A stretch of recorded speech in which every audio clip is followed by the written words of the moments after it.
During the school trip, Toka and his teammates are summoned to another world. However, Toka was the only one with the lowest rank, E rank, an extremely low status compared to his classmates. Thus, the former mob character and abandoned hero will absolutely become the strongest devil as he advances and strikes back.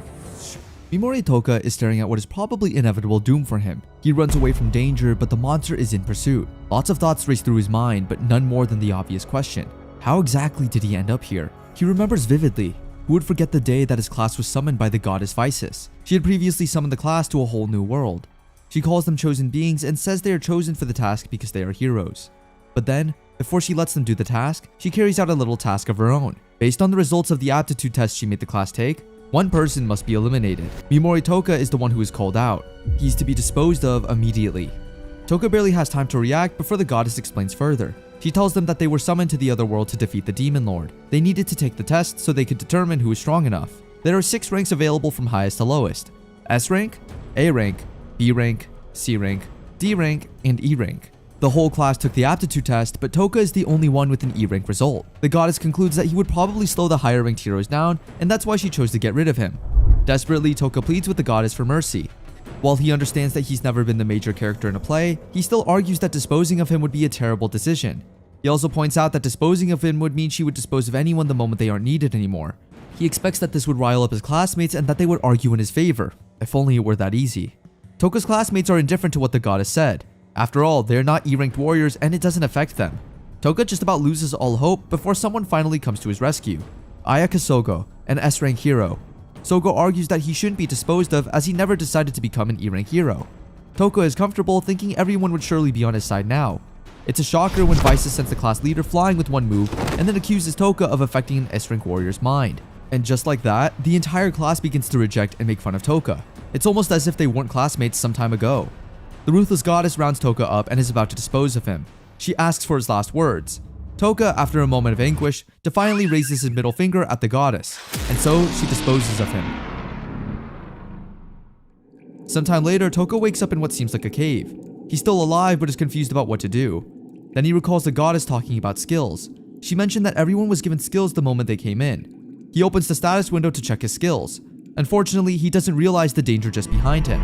When he sees the monster, he immediately runs as fast as his legs can allow.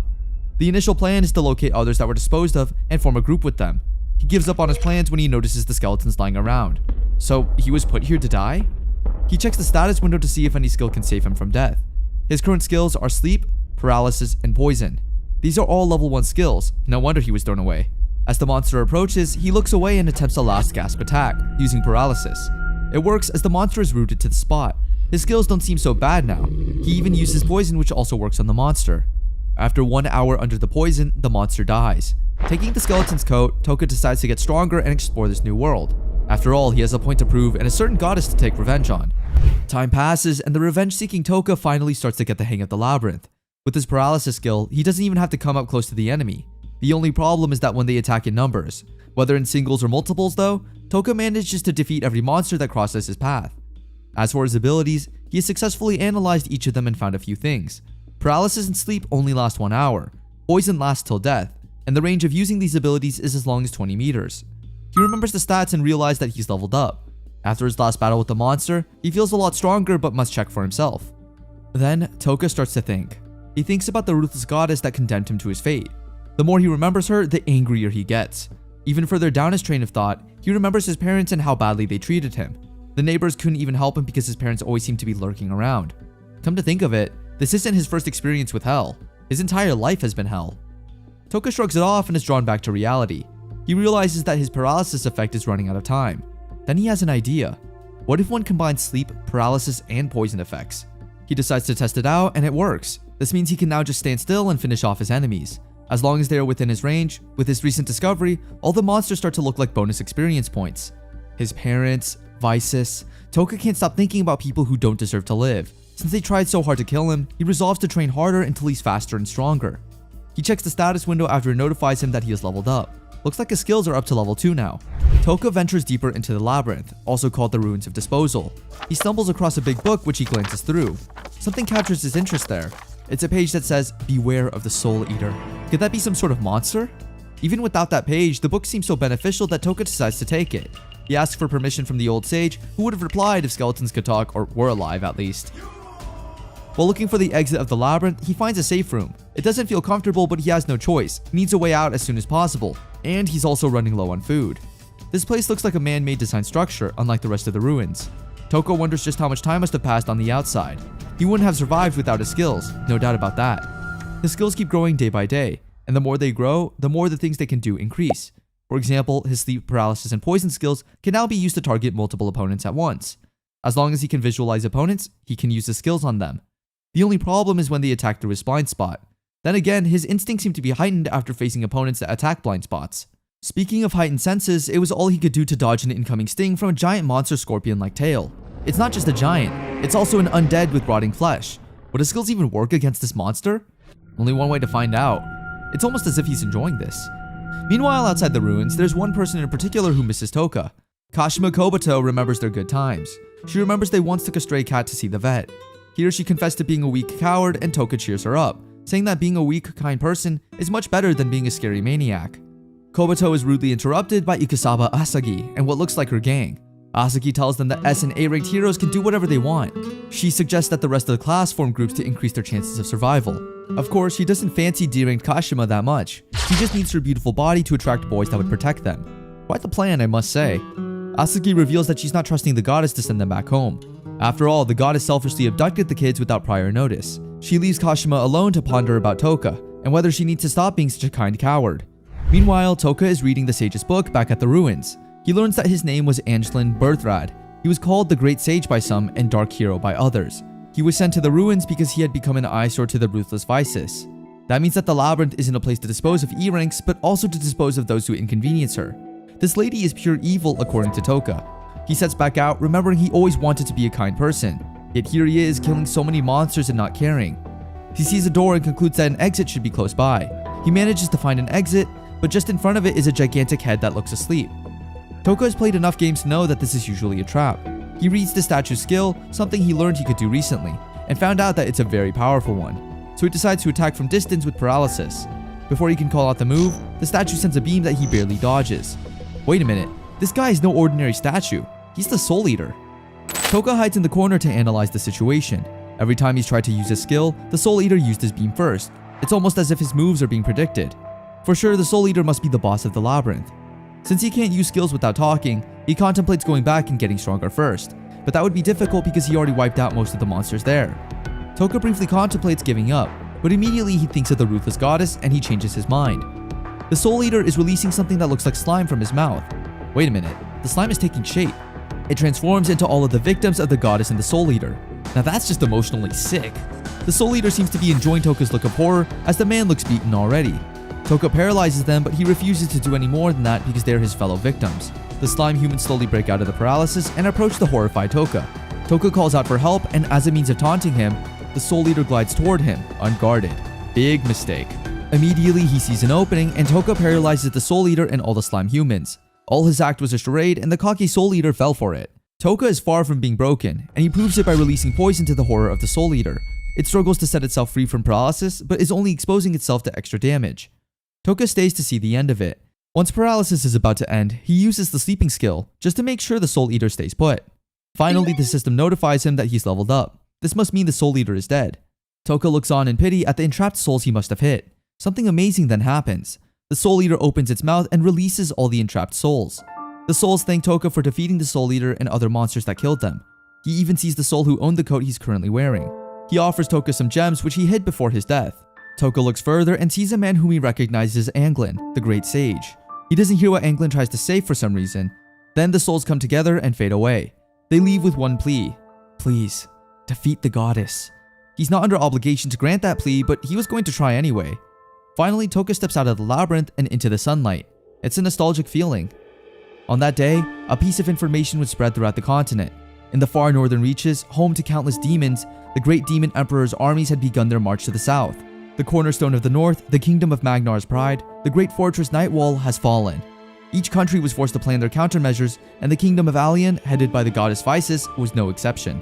A battle is set to begin, and it's made up of rulers, conquerors, fugitives, avengers, and also pawns, just like the ones gathered by the goddess Vices. In the forest, there's a high-speed foot chase going on. A strange woman runs from a group of men. Even with her fast legs, they manage to catch up with her. No surprise there. They are direct descendants of the heroes of old after all. It's a group of 4 that any mercenary would know, the White Walkers. There's Salash Finebird, called the Fang, Asura, called the Demonic Heavenly Body, Jiobane Sengai, called the Overwhelming Force, and Magat's Bradinus, called the Sword God. The strange runner knows she can't avoid the group for long, so she decides to face them. She invokes the regalia of the spirits, Sylphixia, Feral Benga, and Willow Zega. Armed with the spirits, she is ready to face them. She deduces that their mission is to bring her in alive, especially since they haven't hit any critical points and are holding back. Her stamina is quickly depleting, so she needs to end the battle as soon as possible. She amplifies her 5 senses but immediately starts to feel a strong sense of death. The pressure is too overwhelming and she can't keep up with it. Is this the end of our strange runner? Meanwhile, Toka is in the forest. He reads the book that Anglin left behind, the Encyclopedia on the Forbidden Arts. He already learned a lot from the book. For example, Goddess Vices has a passive skill, the Goddess Disenchantment, which creates a barrier around her that deflects all status ailments without fail. Unfortunately, this means that revenge would be even more difficult than he originally thought. It doesn't put him off though. Another thing he learned is that the success rate of status ailment skills in this world are extremely low, which is probably why the goddess tried to dispose of him. But then why do his skills work every time? What if rank E stands for extra? Maybe he was given those extra gifts because he was chosen. At this point, it's the only theory that makes sense to him. Lastly, in the encyclopedia, there's a scroll titled Spellbook of Incantation, but he can't understand the language. When his class came in, the goddess said that all characters are automatically transformed into Japanese. This must mean that she can't translate this book either. The special book is in the hands of the extra rank man. No, it could just be a coincidence. He then gets up to leave. He has all the time in the world to solve this after all. He doesn't take too many steps before he hears a noise and looks back. It's a group of 5 slimes gathered against just one. How unfair. He remembers that he's yet to check his new skill since defeating the Soul Eater. He checks and sees that part of it is the non-lethal poison release. There's also a partial paralysis release. This would be beneficial if he's fighting to torture and not kill. To test out his new skill set, he uses the fighting slimes as his guinea pig. He activates the non-lethal poison option and they are in serious pain but don't die. Good. He finally deactivates it and the slimes run off. Well, all but one. The slime he saved pulls his shirt to be seen. Pete, it says. He translated it to mean thank you. He sets back out, but the slime holds on to him. Looks like he's just found a companion.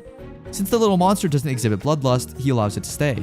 It smartly wraps itself around him like a belt, since monsters can't be brought to town.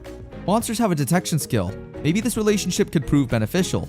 He calls it Pigimaru because of the sound it makes. The new companion barely takes a couple of steps together when Piggy pulls him back, and just in time. He barely escapes a dagger thrown at him by a strange man. No, it's a group of people. 4 to be precise. Toka isn't whom the White Walkers seek, but they're ready to kill the strange boy in the woods. After all, he might be an accomplice to their target. They threaten Toka to give them the strange runner's location, but he doesn't know whom they refer to. He doesn't want to fight and pleads with them to spare him, saying he doesn't know the woman. The White Walkers don't care if he's telling the truth or not. They decide to play bully and even test out their new weapons. The Sword God commands his dagger to come back to him. He's ready to finish off the stranger with the dagger. Still seeking to avoid a fight, Toka begs the swordsman to let him go. With a smirk, the swordsman refuses, not knowing he just spells his inevitable doom. Toka paralyzes the White Walkers, which is more of a trial as he didn't know if the skill worked on humans. The group is shell-shocked. How does one kid paralyze 4 trained men at the same time? Toka has little time for words. Since they were going to kill him, he returns the favor with poison. With all of them lying dead, Toka realizes that he just killed humans for the first time.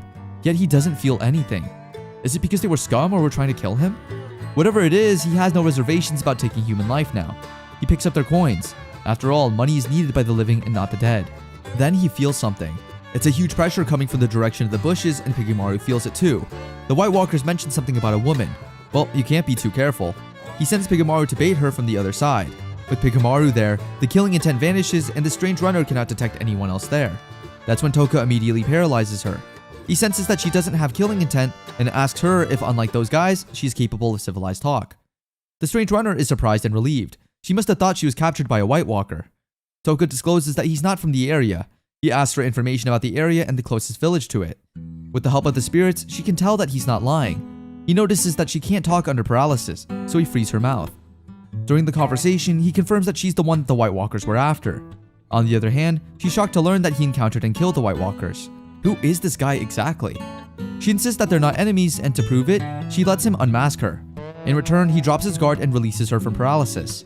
From his dressing, she guesses he knows a thing or two about magic. She says he can ask anything. and the first thing he does is show her the spellbook. He asks if she can read the language there. She has a horrified look on her face that gives away the answer.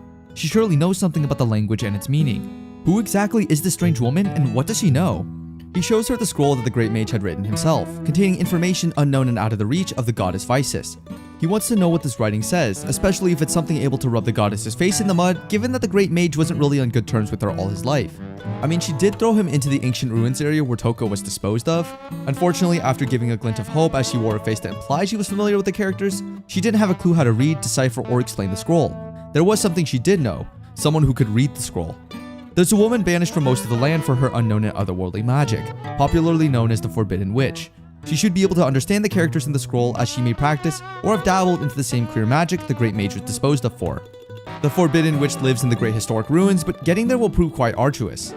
Toka's true problem is the fact that he is just a disposed of hero who knows little to nothing about the mappings and terrains of the world he's in. He asks his hostage, well, not for long, to enlighten him on the environment, its pricing system, and how to get to the Great Historic Ruins, unfazed by whatever he would probably face. She briefs him on the maps, currency, and their corresponding worth. She can say all this due to Toka's newly developed skill, partial paralysis, which enables him to free parts of her body.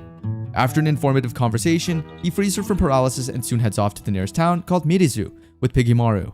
In Mirizu, a bustling town by the way, he gets the true needs first, food, then shelter, and some new clothes. Yeah, the clothes he had on were roughed up a bit by the White Walkers, those 4 guys he regarded as scum that he took out for wanting to kill him.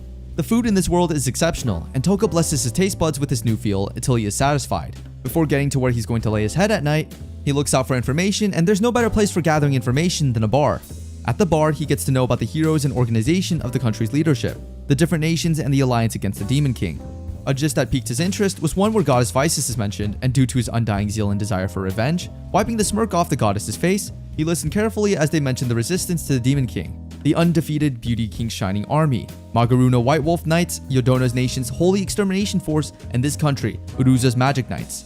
Naturally, if there's a talk in such a place, the strongest person around is usually mentioned, and it doesn't change here as the people brag about the strongest human around, a Dragon Knight who could hold his own against the Demon King himself in a duel. Dragon Knights are strong to the point that just 5 could take on an entire nation, and this man is one, Isekai'd Gathard. Since he's gotten the information he needed, the next on the to-do list is getting shelter, and so he heads towards an inn. At first, seeing the ragged up clothes that Toka had on, the innkeeper informs him that all the large and single rooms are booked due to the heavy inflow of heroes and adventurers for recruitment. When Toka drops the money he took from the dead on the counter, the innkeeper, seeing the amount of money, had an instant change of heart, pleading with Toka to lodge with them as long as he pleases. When asked what his name is, Toka answers with an alias, Hattie Shoal. Meanwhile, the Ruins Investigation Unit with its new member head out to survey the ruins like they always do, while simultaneously briefing the new guy on how things work there, and how he shouldn't be extra in whatever he does. Truthfully, it had good pay for a lazy and easy job, and they want to keep it that way. Suddenly, the chief of the unit notices something odd. The crystal they used to detect the presence that makes it out of the ruins didn't change color, which meant something had likely left the ruins. The new guy was excited to check it out and investigate to the last detail, but the chief waved it off like nothing happened, saying the crystal is defective. The new guy then brings up the suggestion of reporting to the higher-ups, but the chief, who wants no extra stress and I'd say is comfortable with his pay, warns and threatens Jim sternly, so he keeps quiet and goes with the flow. In the inn, Toka, or Hattie as we'll refer to him, reads a newspaper of some sort and gets information about the recruitment of people into the investigation unit, and for the exploring of the ruins from the innkeeper. This interests Hattie as he believes the ruins hold magical items and skills that would aid Piggymaru, his improvement, and overall strength, which would be handy in the future. Given how much Piggymaru has saved him and had his back, an upgrade in the slime's strength would be a good addition. Piggymaru is the only and best company he has, and at the same time the best defense regardless. Even though Hattie was able to clear the other ruin and sense kill intent from the other bosses, Piggymaru has been a big help in defense. Defense isn't a conjurer's or mage's strong suit after all, and Hattie is no exception. He had problems with an overwhelming horde of monsters. With all this, he realizes he still needs a partner. To be specific, an attacker to balance the equation, or better put, adapt a formation for fighting. Someone who can buy him enough time when facing very strong opponents. At the town square, a rowdy bunch is waiting for a briefing from the marquis. Just as fusses are bound to be made in large crowds, someone was ready to play this role. Monk Drogody, a self-proclaimed Flash, spots a woman he knows so well. Asarasu Ashrin, a Valkyrie, a warrior elf, who is general of a fallen nation and is now in hiding. It was the woman Hattie, or Toka, saw in the forest that was pursued by the White Walkers. Monk Drogody had asked her out to dinner once, and she refused him, so today he intends to force and most likely bully to accept by threatening to reveal her ears. This woman puts on an interesting act, saying he was probably mistaking her for someone else. Toka, or Hattie, on the other hand, knew it was the elf he saw that day. Monk reached out to her and took off the hood, but to his shock saw normal ears. This made him look stupid and perverted in the eye of the public as they pull him away from her. She then walked over to Hadi, who had sensed her magic nearby. They both acknowledge they notice each other and introductions are made, but with aliases, Mist and Hadi. Hadi tells her it's a fake name, but real names don't matter, which she agrees, glad that he's well-mannered. The Marquis, Great Harkley, finally announces the recruitment, its objectives, and rewards. He's willing to buy any treasure brought from the ruins at a seller's bargain price and at the value the adventurer is comfortable with. The main objective for this exploration is the retrieval of the Dragon-Eye Sake Cup, and Great Harkley is ready to give 300 gold coins to whoever gets it. Mist explains that there are a lot of ways to make money from this exploration, aside from killing monsters and gaining the Dragon-Eye Sake Cup. Rewards could be earned from maps, outlines of the areas, and information about monsters in the ruins. Most important of all, the Marquis has a hidden goal, one he wants to use effectively.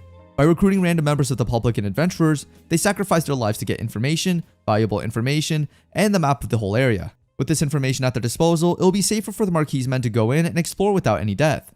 After all this explanation, as they were about to get moving, Mist got weak and almost fell on Hadi. This is due to a lack of sleep, as she hasn't slept in a while and her fatigue is ever rising by the second. Hadi urges her to rest before they embark on their journey, but affirms she's good and will catch up soon. In the ruins, Hadi faces off against the monsters some others are finding it difficult to kill. Using the combo paralysis and poison, he clears his way through the levels very easily with Pigamaru on his shoulders. The first monster, a minotaur but quite different from the one he killed back at his disposal area. This one has way less kill intent and danger, as it wasn't very intimidating. He tries using his knife to cut open monsters for materials he would need to strengthen Pigamaru, and turns out that unlike before, he very much can. The effortless killing continues and he gets to the 6th floor, where a horde of monsters rush at him, but using the same combo, he effortlessly wipes them out. What he finds weird is that these monsters did not exude killing intent or bloodlust, as he wasn't able to sense them and needed Pigamaru to detect them. Good thing Pigamaru has an amazing detection skill. Soon enough, Hadi runs into Monk Drogody and a few adventurers plotting against Mist. Fueled by his embarrassment and thirst for revenge, Monk pays the adventurers to capture her and bring her to him. So he makes her wish she never denied him his date or embarrassed him in public. Monk planned to kill her but changed his mind. He ordered they her, and then when he is satisfied with the look of despair in her eyes, they kill her by cutting bits of flesh and feeding the monsters. Hadi is disgusted by this plan and plot of wickedness and decides to treat them like the bad people they are. When his presence is known, Monk threatens to kill him alongside Mist and in a feat of rage and pride decides to attack Hadi. Before they can move an inch, he paralyzes them and leaves them there for the next wave of monsters. A grand scale of the death they designed, destroying them properly. On level 14, he encounters a group of adventurers who beckon him to advise him. They are the Saber Tiger group, and they notice that the monsters on the levels and floors of the area were not dying normal or natural deaths, but were dying in an absurd amount in way. When they appraise the cause of death, they find poison in the monsters, which wasn't a safe or normal sign. They advise him to tell other adventurers to leave before it's too late and ask if he wants to join them while leaving. He turns the offer down politely, saying he can't leave friends behind. In actual truth, this weird happening would be Hadi killing the monsters, and he didn't have time to cover up the cause of death or hide the bodies.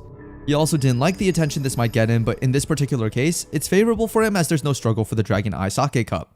He keeps exploring till he gets to the level /floor 17, where he sees a dragon statue.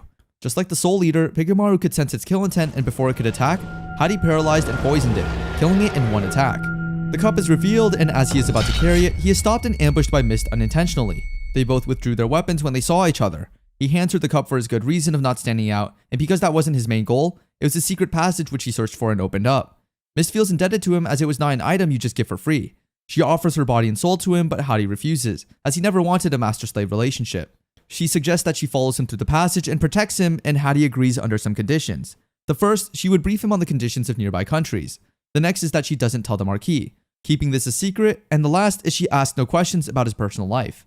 They head in together to the unknown, and Mist is curious how he spots her detect's presence. Since they'll be working together, he decides to introduce Pigamaru to her. When she sees the slime, she is surprised and gleefully plays with Pigamaru. Pigamaru is also friendly to her, making her the first human, aside from Hadi, it doesn't attack.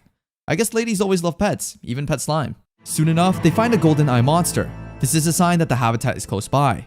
Mist takes it out in one strike with ease, and Hadi gets to experience what it feels like to have a partner, his dream formation coming true. They continue exploring the underground levels for the unknown treasures that lay hidden. They get to a shut door with a magic orb right in front of it. Luckily, while exploring the ruins he was disposed in, he came across the orb and is familiar with how it works. You pour in magic and a quantity enough to open the door. While he does that, he asks Mist to explain the difference between golden eye monsters and non-golden eye ones. She informs him of a theory made by the great mage, Anglin himself. This supposedly is the reason for his disposal by the goddess. Anglin believes that the monsters who were closer to the source of evil and its power were monsters that had golden eyes. Due to this evil source, their abilities are heightened and their animal instincts turn normal monsters into ferocious beasts. The monsters without golden eyes are the kind that is friendly to humans and are safe to be around. The goddess Vices is also suspected of using GoldenEye monsters, and all this resonated as Toko remembers seeing golden light emanate from the heroes who were S-class, especially Kirihara Takuto, before his disposal. Something is unsettling that might be going on here. He wonders where his classmates are now and how they are surviving and doing. Meanwhile, some heroes from his class were engaged in a battle against the skeleton boss and its minions in the Alien Kingdom. They faced the skeletons ferociously while singing self-praises of how strong they are and gaining experience points. Kirihara took on the skeletons and did most of the fighting for his team, while Oyamada Shoga, an A-class hero, backed him up, killing skeletons and racking up points as well. Another key hero is Takao Usuki, blessed with the skill of lightning. She takes on a couple of skeletons at long range with lightning shots. Her elder sister, Takao Hijiri, an S-class hero who is smarter and a freethinker, cautions her, saying it's not only about getting strong or earning points, it's about understanding the system and beating it eventually. She said this because she doubts the goddess will send them back to the normal world, if this all ends, with emphasis on if. They analyzed the 4 groups that heroes from their class have fallen into. Kirihara's group, which comprises Kirihara as the leader, Oyadama as a support, and a bunch of other B-class or above heroes who sing praises for both of them. The Ikusaba group, comprising of Ikusaba, a B-class hero as the leader, and a bunch of girls who work well under her. The Yasu group, containing Yasu and heroes rejected by the Kirihara and Ikusaba groups. Then there's the Sogo group, led by Sogo Ayaka, an S-class hero, the girl who stood up to the goddess for Toko's sake. Meanwhile, Sogo is trying desperately to level up as she has the dying urge to get stronger and protect the weak as she had promised the goddess. Earlier, she had a conversation with the goddess who was eager to dispose of heroes below the S-class, and anyone weak or unable to fight in the coming war with the Demon Lord. Sogo promises to fight in their stead and protect them so far as the goddess doesn't harm them. In the bid to save the disposable heroes, she steals her zeal to get stronger and prevent another Toka from being disposed of, as she was not strong enough to save him then. Sogo manages to level up a couple of times, but still doesn't gain a unique skill even though she's killing as many monsters as the others were. She manages to kill skeleton monsters around her, but doesn't expect the turn of events that comes next. In an instant, Sakura, a member of her team, had her hand cut off by the skeleton boss. Kashima, another member, thought quickly and rushed over to stop the bleeding, while Sogo contemplates her strength and if she could indeed defeat the skeleton boss in front of her. She asks the two to move to somewhere safe so that she take care of the monster in front of them, sending shivers down their spine. Turning to face her grand opponent, she steals her resolve to save others and decides to face it. Sogo recalls her grandmother's teaching, saying she wasn't lucky for being born into this generation, or at this time, but is lucky because she was born with talent. A bit ironic for someone without a unique skill in the other world. Anyway, back to the fight. They remember a technique that is sure to bring down this giant monster, Kisoryu. This technique involves passing energy through your body and the weapon the user is wielding. This way, it magnifies the impact of any strike landed or parried. Using this technique, she summons Helix Spear Collapsing Star. Instead of blocking the attack, she parried it, weakening the skeleton in one strike. Sakura drags her out of the way, saving her from a draconic blast that Kirihara had sent without warning, which finishes off the monster, but would have done a lot of damage to Sogo if she wasn't saved. At the goddess's office in the Alien Kingdom, a meeting is arranged between her and the goddess. Vices informs her that she has restored Sakura's hand with the skill Heal. The goddess also commends her for her active participation and role in the fight, though she asks Sogo why she didn't or doesn't work with Kirihara as she expected S-class heroes to stick together. Sogo explains that she wouldn't work well with Kirihara. Vices informs her of the representative meeting and her responsibility, which Sogo agrees and assures she'll do.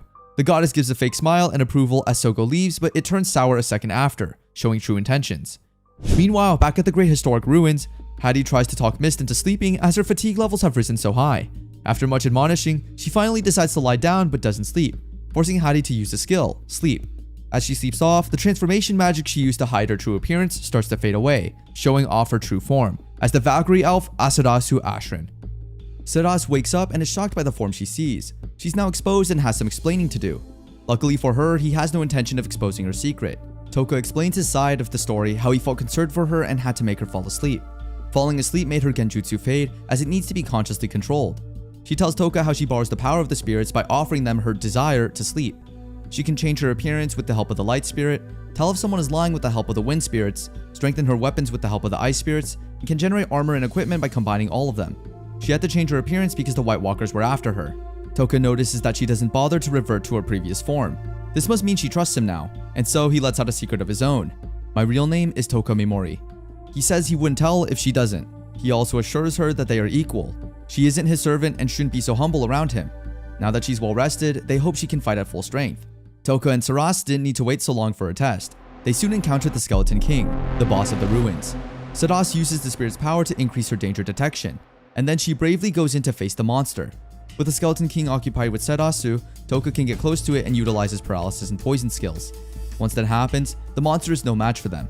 Oh, that's another thing Serasu didn't know about him. He asked her not to tell anyone about his unique skills. With the Skeleton King dealt with, Toka can get what he came for. a powder of silver bones to help Piggymaru level up. Piggy also draws his attention to a strange egg which Toka takes with him. With that, the dungeon is conquered. A little while later, Toka is at his lodge when Sarasu comes to meet him. She has successfully submitted the Dragon's Eye sake cup since Toka insisted that he didn't want it. She was asked to come for the reward the next day. She was also offered accommodation at the mansion but declined for obvious reasons. Speaking of accommodation, Toka has a surprise for her. He got an extra room for Sarasu so she can sleep well.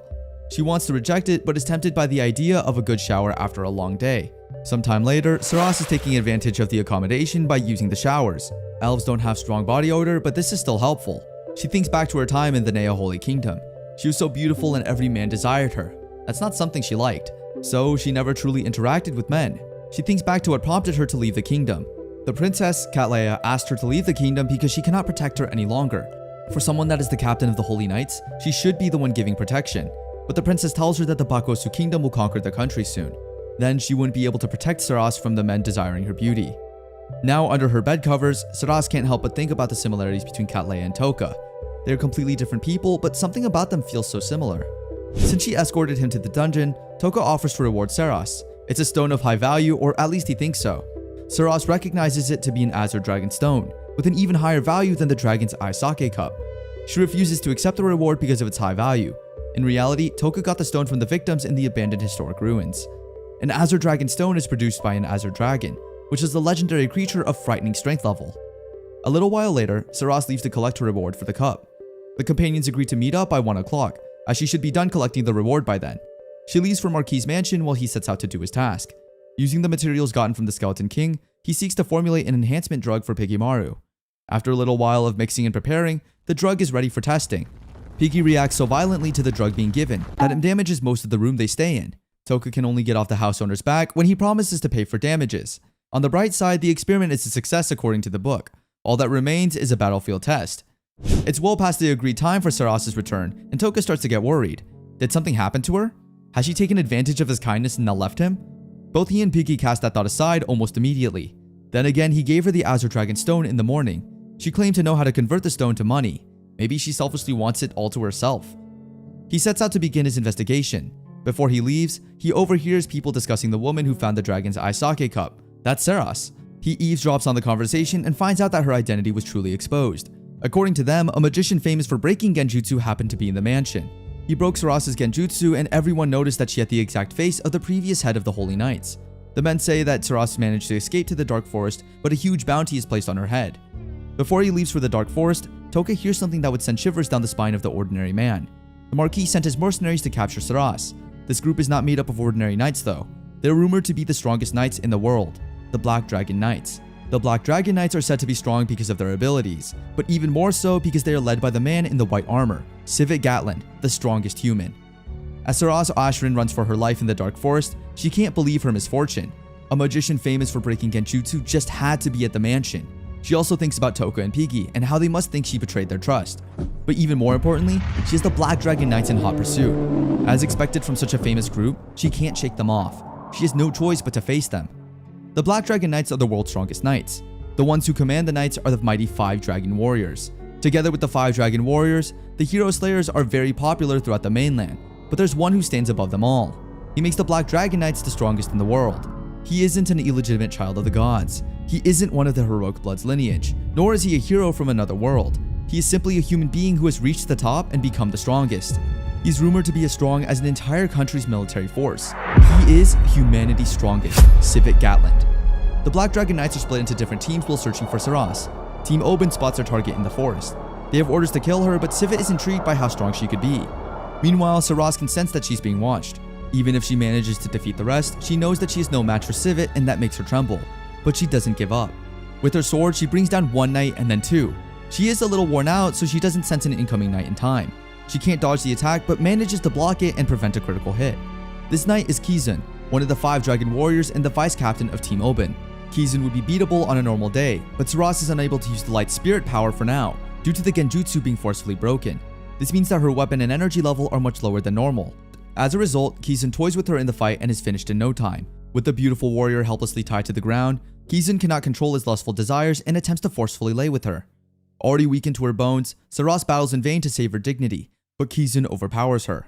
All hope is nearly lost, but someone from the bushes suddenly paralyzes Kizun. It's way past the time we promised to meet, he says. Thankfully, he made it just in time. Toka frees Sarasu, who is thankful but even more worried. He knows that these are the Dragon Knights of the Bakuosu Kingdom, and he knows just how dangerous they are. Why did he come here? Toka combines Kizun's paralysis with non-lethal poisoning and then responds to Sarasu. He tells her about how the news of her near capture and escape spread all over town, and how he had to rescue her since she didn't betray him. But rescuing her means that he'd also be chased by the Dragon Knights, so she insists that he saves himself and leaves. Toka has an idea. Sarasu could change to a completely different face with her genjutsu. Nice idea, Smarty, if only she didn't think of it herself. Oh wait, she did. She tells him about not being able to use the genjutsu for now, since it was thrown into confusion by the genjutsu breaking magician. Sarasu returns the Azure Dragon Stone to Toka, as she can't be his bodyguard anymore. Toka confesses that it's a lot of trouble. The warrior elf directs him to places where he could hire mercenaries as guards. She even offers to teach him how to convert the Dragonstone to money. With a smirk on his face, Toka refuses the offer. By a whole lot of trouble, he meant that getting a better bodyguard is a whole lot of trouble. He insists to stay with her. Toka suggests that she negotiates and hides with the Witch of Taboos. It makes perfect sense since the witch's location is not even on the map. It also makes a lot of sense from Toka's perspective. If he needs to negotiate with the witch, Sarasu's wind spirit could discern if he's being lied to. He also brings up the monster area as a possible hiding place. Since all these places are more convenient than facing the Black Dragon Knights, they decide to continue their companionship. Sarasu is blown away by how kind and selfless Toka is to her. He says she reminds him of his aunt, who together with his uncle took care of him after his parents abandoned him. Abandoning her right now would feel very much like abandoning his aunt when she needs him. There's no way he could do that. They remember that Kizun and his Black Dragon are still under attack from Toka's poison. The Black Dragon is dead, but thanks to the non-lethal option, Kizun is only in severe pain. Toka uses the opportunity to get more information from him. The search for information goes both ways. During the conversation, Toka reveals that he killed Kizun's Oben teammates while coming. Kizun refuses to believe, but the evidence is right there in its full misery. Even with this knowledge, the knight remains cocky. He riles Sarasu up by telling her about the women of the country and what he did with them. Kizun tries his best to pass the endurance test, but it's a lasting one. Finally, he gives up and is ready to talk. He barely says anything when a spear divides him into two from the waist below. Toka realizes that the attack came from a long distance, even farther than his skill range. That's the reason he didn't sense the attack. Crap, it's him, Civic Gatland. King Ortora Stramius is the Holy King of the Holy Nea Kingdom. As has been the pattern in recent times, the king wakes up from a nightmare, and it's about the same person, Sarasu Ashran. The king recalls how she left the capital as instructed by his daughter. It proved to be the correct decision, as the Nea eventually fell to Bakuo's kingdom. Sarasu is safe from the goddess and knights, so why does this feel like the wrong decision? He remembers Sarasu and her desirable physical characteristics. He wanted to have her. He wants to have her. He regrets not having had carnal knowledge of her, even if it had to be by force. There's no way he would let another man defile her when he couldn't. He concludes that if he can't have her, nobody should, and so she has to die. Sarasu Ashran refuses to believe it when Civic Gatland informs her that her death was ordered by King Ortora. He was such a nice man, how is this even possible? The Dragon Knight insists that the king offered them fortunes and jewelry just to kill her. The Dragon Knights discuss amongst themselves how to kill her. Some of them insist that the beautiful elf should be passed around the subordinates before killing her. How cruel. But the king specifically requested for her corpse with her purity intact. He even claimed that he would know if there were another man sent on her. Now that's creepy. If Sarasu can't tell when people are lying, why is she getting worked up by these guys? Could it mean that they're telling the truth? Toka's thoughts are interrupted by an offer from the Dragon Knights. The Knights propose a battle between Civet and Sarasu to decide her fate. Civet is just intrigued by how strong she could be, especially after learning about her spiritual powers. He looks forward to the fight, or at least he did before he sighted Toka. The Knights assume that Toka is no more than a porter hired by the elf, but Civet Garland knows better. The pair haven't exchanged blows yet, but Toka already has a strong feeling that this man is much more dangerous than the Soul Eater. He needs to handle this carefully, otherwise he might lose his life. He throws Civet off with a smirk on his face and then asks for a conversation with them. The warriors are locked in dialogue. Toka reveals that his name is Hadi Skull, but Civet can tell that he's lying. The Dragon Knight senses that Toka has something up his sleeves, so Toka just goes straight to the point. All Civet wants is an opponent that can satisfy him in battle. Toka shrewdly tries to measure his strength by asking about battles with the Great Demon Emperor and Alion's goddess. Civet reveals that he can't battle with the goddess because it could risk the diplomacy between both countries. Then again, the heroes summoned by the goddess from the other world intrigue him. Because of their divine blessings, one of them might be able to get to his level and become his arch-rival. There it is, the opening Toka is looking for. He steps up and proposes that he'd be Civet's ultimate opponent. Wait, what?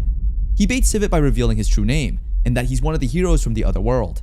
About 10 odd years between the Holy Nea Kingdom and Bakuo's kingdom, there was a problem in which golden-eyed monsters were pouring out from the historic ruins of the two kingdoms' borders. The kingdoms decided to deal with this problem together and sent their armies. Human-faced monsters were also identified, and the battle was expected to cause huge casualties. When the armies got to the ruins, they saw a boy battling in the middle of a mountain made of monsters' corpses. This boy looked more entertained than stressed. With every move, he sent heads of monsters flying. The armies almost mistook him for a demon that was told of in folklore. The monsters started to stay away from the boy, and the armies took advantage of the monster's confusion and wiped out the rest of the army. The boy looked around and screamed angrily. He complained that the monsters didn't confront him as they should have. The boy wanted an enemy. Eventually, he became the leader of the Black Dragon Knights, as he believed he would meet someone powerful there. He is the strongest abnormality of the human race. He is Isekai'd. Civet is surprised that Toka is a hero from another world, as is Saras. Civet cannot help but smile. After all, he might have finally found his match. Then again, what is a hero doing in this location? Toka recalls that Civet can see through his lies, so he must be really smart about his response. Toka responds that he has a special situation and acts differently because of the goddess. He's not lying, Civet can tell. Civet questions him further, asking whether he received special orders from the goddess to act separately from other heroes. He replies that he's of a special rank, which is why he's allowed to act separately. Again, he's not lying. The Black Dragon Knight can barely hide his excitement about possibly fighting a hero specially recognized by the goddess. That's when Toka shows his cards. He asks for some time to get stronger before facing Civet. At the moment, he's no match for Civet, but if he's given some time, he promises to get stronger and kill Civet. This man is really interesting. Civet asks how he plans to get stronger, and he says that he's heading to the Golden Ice monster area to level up. Civet asks a few more questions, to which Toka smartly responds. Civet is intrigued by the possibility. But what if Toka intends to run away? How would he find this interesting warrior? Well, he concludes that the goddess wouldn't let Toka go missing, especially as she recognized him as a special warrior. No need to fret. As for Toka, he has scores to settle with the goddess, so he'll surely be there. Civet agrees to free the companions on these terms. His fellow knights are not happy with the decision, but can't do anything about it. He calls out to Saras and instructs her to protect Toka with her life until he's battle ready. He doesn't miss the opportunity to rile her up, as he threatens her with Princess Cattleya, her former master. He even informs her that the princess has a wedding coming up with the Black Dragon Knight's captain. Enough has been said already, and the Dragon Knights turn to take their leave. Toka breathes a heavy sigh of relief. He just survived humanity's strongest, and Saras didn't die too.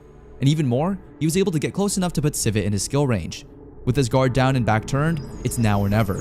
Toka almost successfully casts his skill when Civet notices that something is wrong. He sees Toka doing something and draws his sword to stop him. Did Toka's plan just fail by a few seconds? He put all of Civet's subordinates under the skill, stopping their movement and harming them if they tried to force it. All the others find it hard to move, but not Civet Garland, as he struggles to take a step while bearing the multiplying pain being inflicted by the skill. He moved quite the distance to surprise Toka, as even the soul leader he fought and defeated at the abandoned ruins couldn't move, and quite frankly, that was his strongest and toughest opponent yet. The soul leader and Civet did share similarities, as Toka used fear to deceive the soul leader and also deceived Civet with something similar, weakness. This strength didn't last long, as soon enough, Civet dropped to his knees, weakened from the compiled pain from paralysis and the second skill Toka used, poison. The others were groaning in pain, soon to lose consciousness and meet death and defeat. Immediately, Civet hit the ground and something unusual happened. A flare went up to indicate that there were problems at this encounter.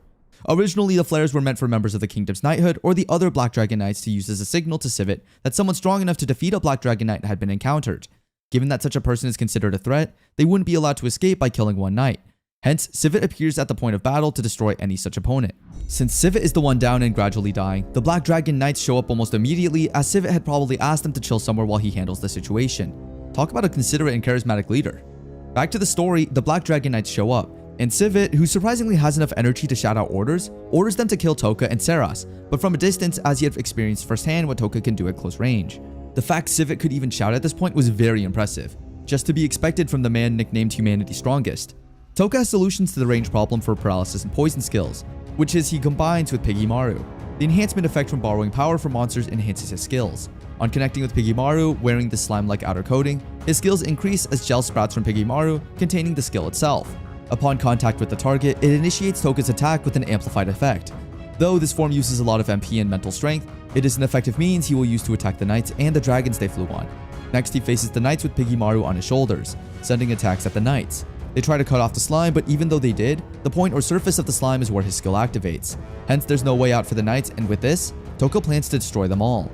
Civet realizes the Black Dragons have come to an end. A painful story. Let's delve into Civet's background and life for a bit here. After the subjugation of a golden-eyed monster by Civet at a very young age, he amazed the onlookers who took the opportunity he gave them to wipe out the remainder of the monsters. Civet was invited by the king himself to the nation, and on accepting that invitation, he was soon adopted by a noble family. This family was the Gartland, headed by Earl Gartland. This head loved war and the idea of strength and victory, so hearing about Civet made him excited enough to ask the king that Civet becomes his foster son. Things turned out great as Civet became a member of the noble society, and it wasn't all about strength for this young boy. Another quality that made him stand out was how quickly he adapted and learned the mannerisms and customs of the nobles. He loved and valued his foster family and continued being a recognized member of the Bakuo's kingdom. This wasn't enough as Civet stood out yet again in the eye of the public. Being the strongest around and recommended by the king, he joined the Black Dragons, and none of the members, the leader, and his son could hold their own against Civet. With this, he was made the leader of the Black Dragon Knights. Another occasion occurred when Civet made a name for himself in his country and beyond. The Bakuo's kingdom had a revolt led by the king's younger brother, a duke with better popularity and a majority of the support from the people. With 8 generals backing him, the revolt began and people took sides.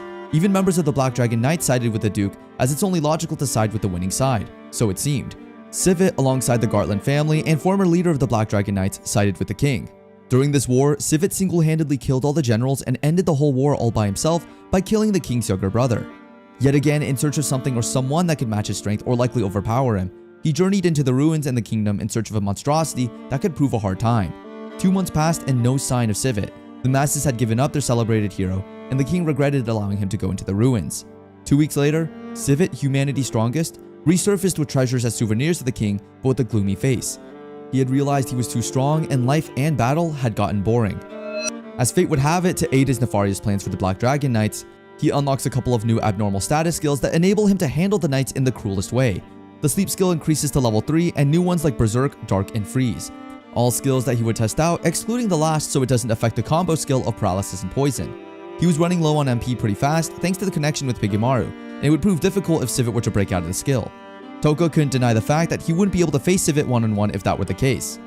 He instructs Ceres to watch over Civet and the other paralyzed underlings, so he could focus on the battle with the Black Dragon Knights. Well, right now, I wouldn't call it a battle, because he blocks their eyesight for a short time frame with the skill Dark. Next, he uses the Paralysis and Poison combo as usual, then the Berserk skill. The skill makes the affected struggle to move against their own will, enhancing the pain inflicted and the effect of paralysis, thereby killing the affected faster. When all the knights and the dragons were down, he killed the dragon Gartland rode on, gaining points in the process. For heroes in this world, level up points didn't come from killing humans, but dragons did drag a lot of experience points.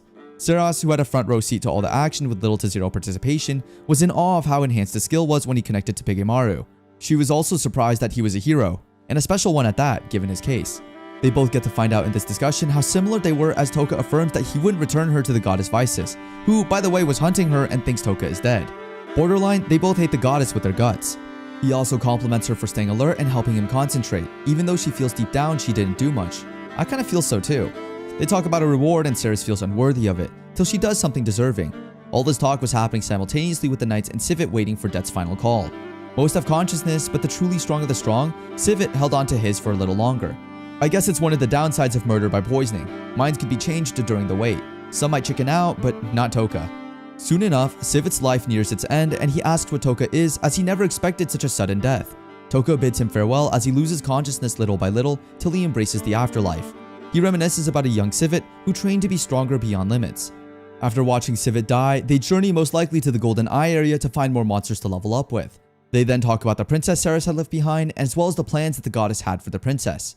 Turns out Ceres loved the princess so much and Toka could tell. She asked Toka who he planned on carrying his revenge on, and he said with bloodlust and rage in his eyes, the goddess Visis. Meanwhile, in Albion at the ancient dragon ruins of the nation, the heroes have to face golden-eyed monsters to get more points and level up. As she promised the goddess, she protected and watched over the low class B and below, encouraging them to focus on defending and protecting themselves, leaving all killing monsters to her. If they had strength left to spare, they could join in buying her time and aiding her killings. She vowed to get strong enough to face the Demon King as soon as possible so all her classmates would go home, because she doesn't want anyone dying. But for now, she'll protect as much as she can, leaving no room for another death like Toka that she couldn't save. Borderline, these group members were weak and to be disposed of by the princess, so they are relieved and love the fact that they are part of Sugo's team and can easily protect themselves, especially for one girl, Suo.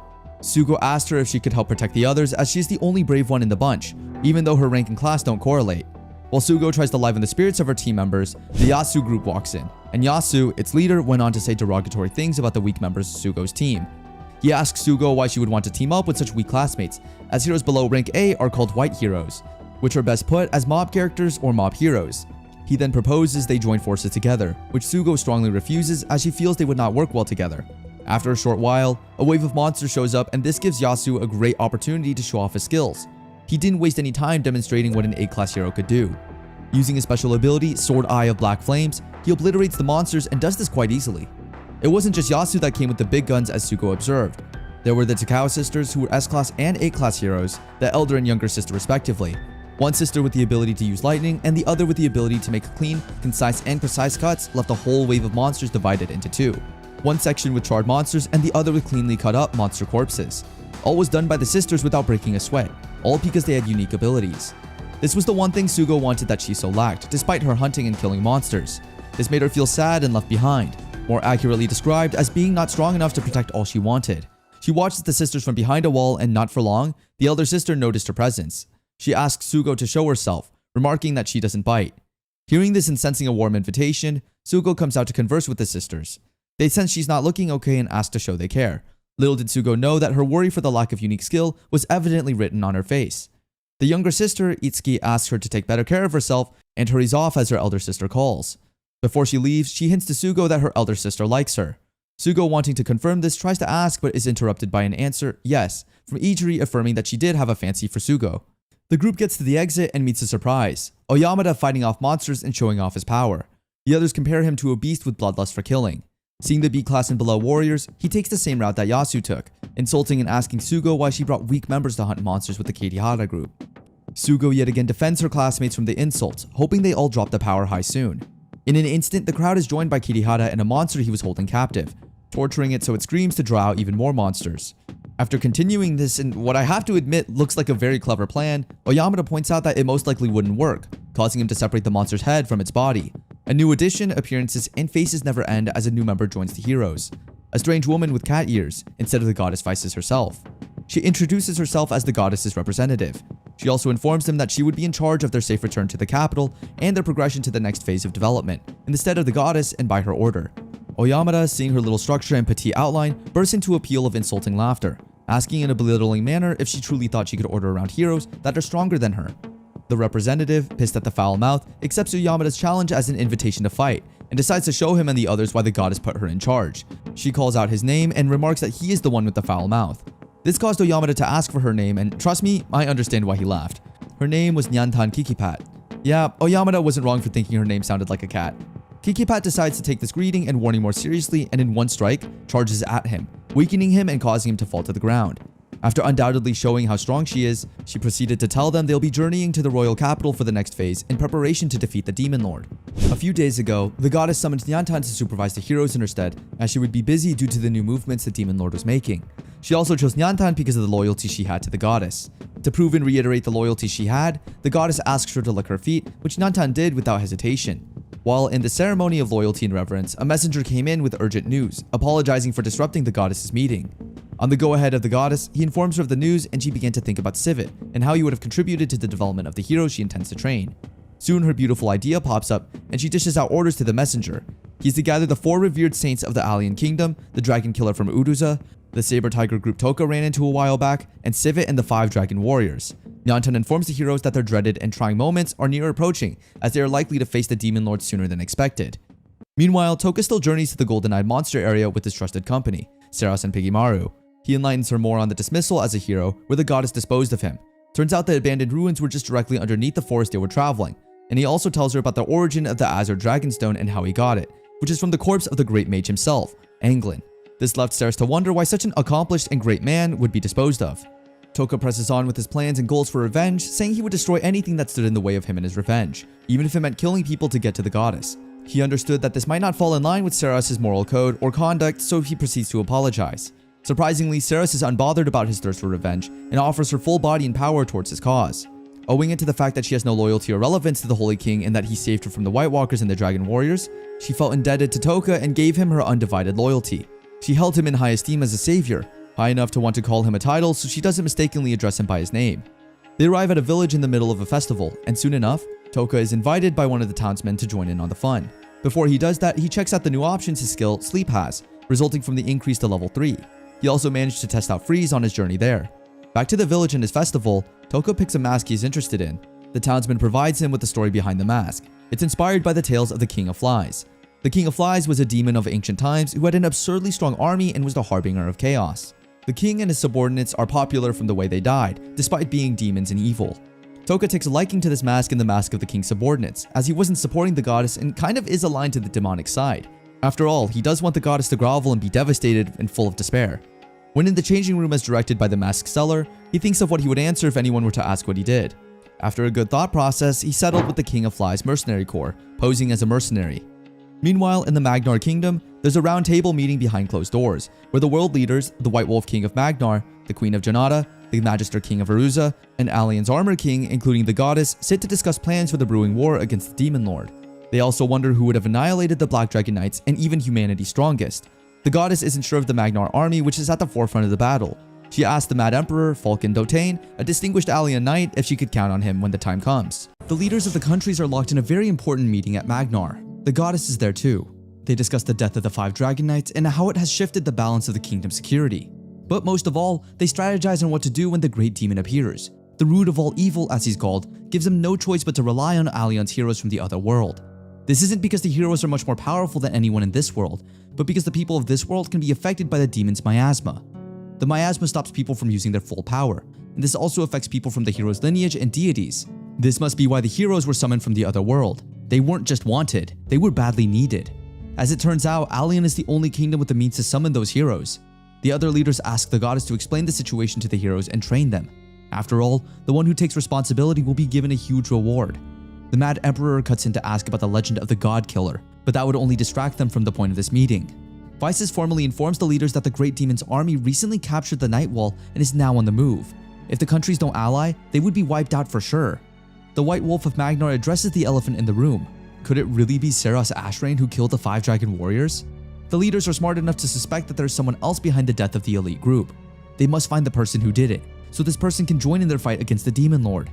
That is, if the warriors weren't killed by demons themselves. Then again, there haven't been any reports about the demon sightings in southern Magnar. The death of the Dragon Knights is a big blow, but it doesn't leave the countries helpless to face the Demon King. Among those who can help are the 4 revered saints, the Dragon Slayer, the Heroic Sword, and the Apostles of Isis. The leaders are also informed that a group of people are going about taking credit for killing the Dragon Warriors. Even in this world, people try to reap what they didn't sow. According to them, they killed Civet and the others with their magic spells. This group of Black Dragon Slayers is a group of sorcerers called the Ashinto.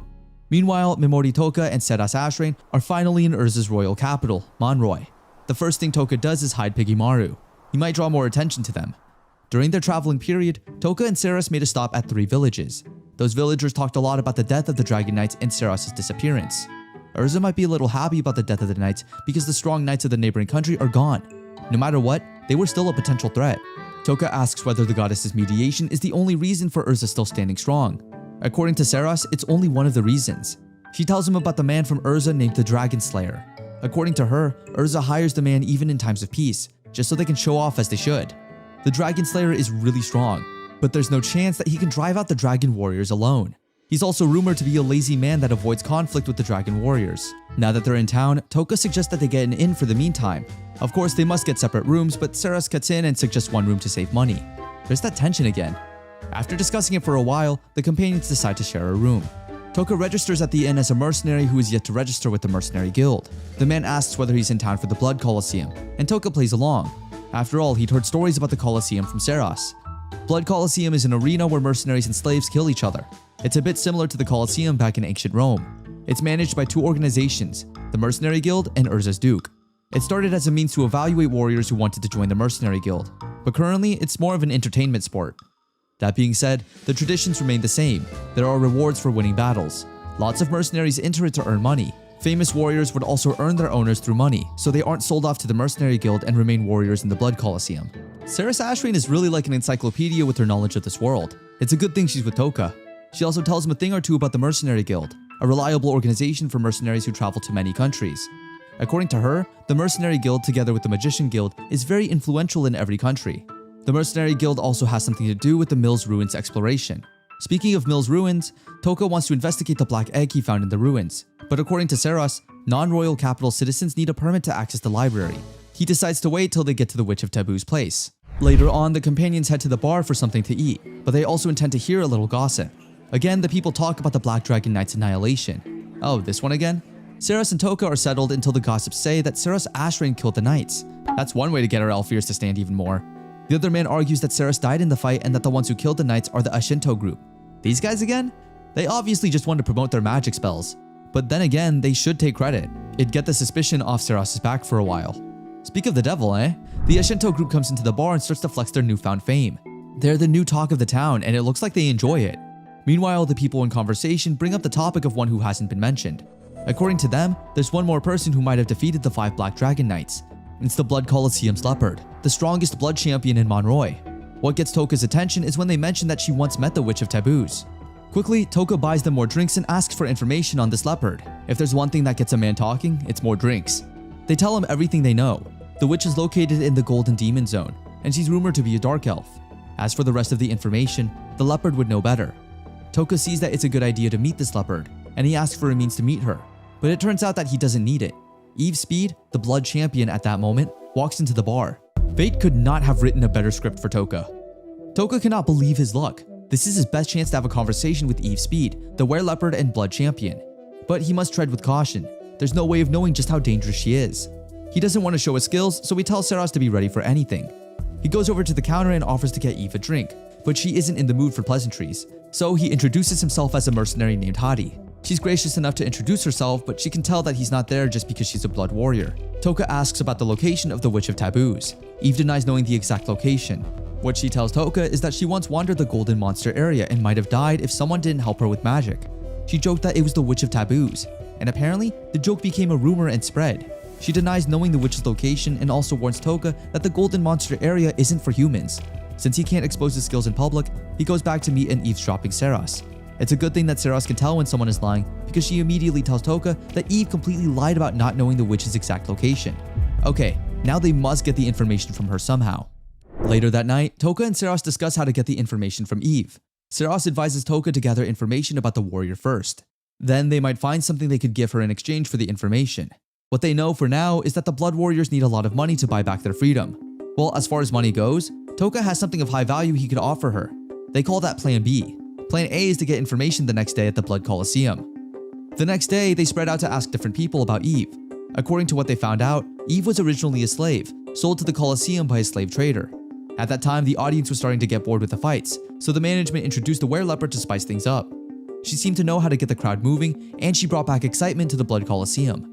Apparently, she hasn't lost a match in nearly 3 years. She's just that good. The juicy news is that the next day is Eve's final battle as a blood warrior. It means that she almost earned enough money to buy back her freedom. Money wouldn't be useful in negotiation then. Seros tells Toka that from what she heard, Eve earned the money to buy herself back 2 years ago. For the past 2 years, she worked to buy someone else back from the Colosseum. This person is a kid, and she isn't even a were-leopard. The situation is a little more complicated than Toka would like. He wonders whether he should just enter the monster area alone. Maybe he should buy her as a guard after she regains her freedom. Seros interrupts his train of thought with one more bombshell. She obtained much more information than he did, and he's curious as to how she did it. She says she went to an information broker and she couldn't take Toka along because they don't like newbies. As long as she got the job done, Toka doesn't mind. Now onto the bombshell. Seros says that most of the previous strongest warriors died after their last match. Normally it would be because they finally met their match, but there seems to be more to it. The Duke who manages the Blood Colosseum does dirty things that puts the warrior at a huge disadvantage. What better way to introduce a popular warrior than to make him or her kill the previous warrior? This means that the Duke would certainly try to get Eve killed the next day. Toka finally sees an opening in his negotiation. Later that evening, Toka intercepts Eve at the Blood Colosseum. Eve recognizes him from the pub, but she quickly denies knowing the witch again. Easy girl, we're yet to get there. Toka tells her that he can tell she's lying. He asks whether she owes the witch some favor or gratitude. Eve gets unsettled and asks what the young man wants. You're in danger, and I can't see you die, Toka says. Toka and Eve discuss in the shadows. Toka comes clean and tells her about the Duke's plan for tomorrow's battle.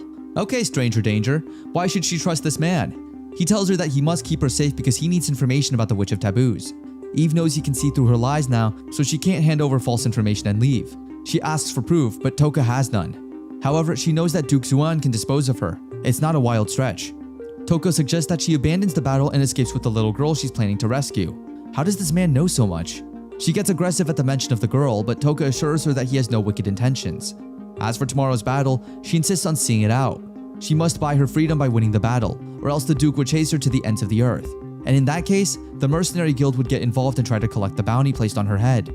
She wouldn't mind being chased down, but for the little girl's sake, she must regain their freedom by law. Toka suggests that she could hide with the witch if no one else knew where she lived.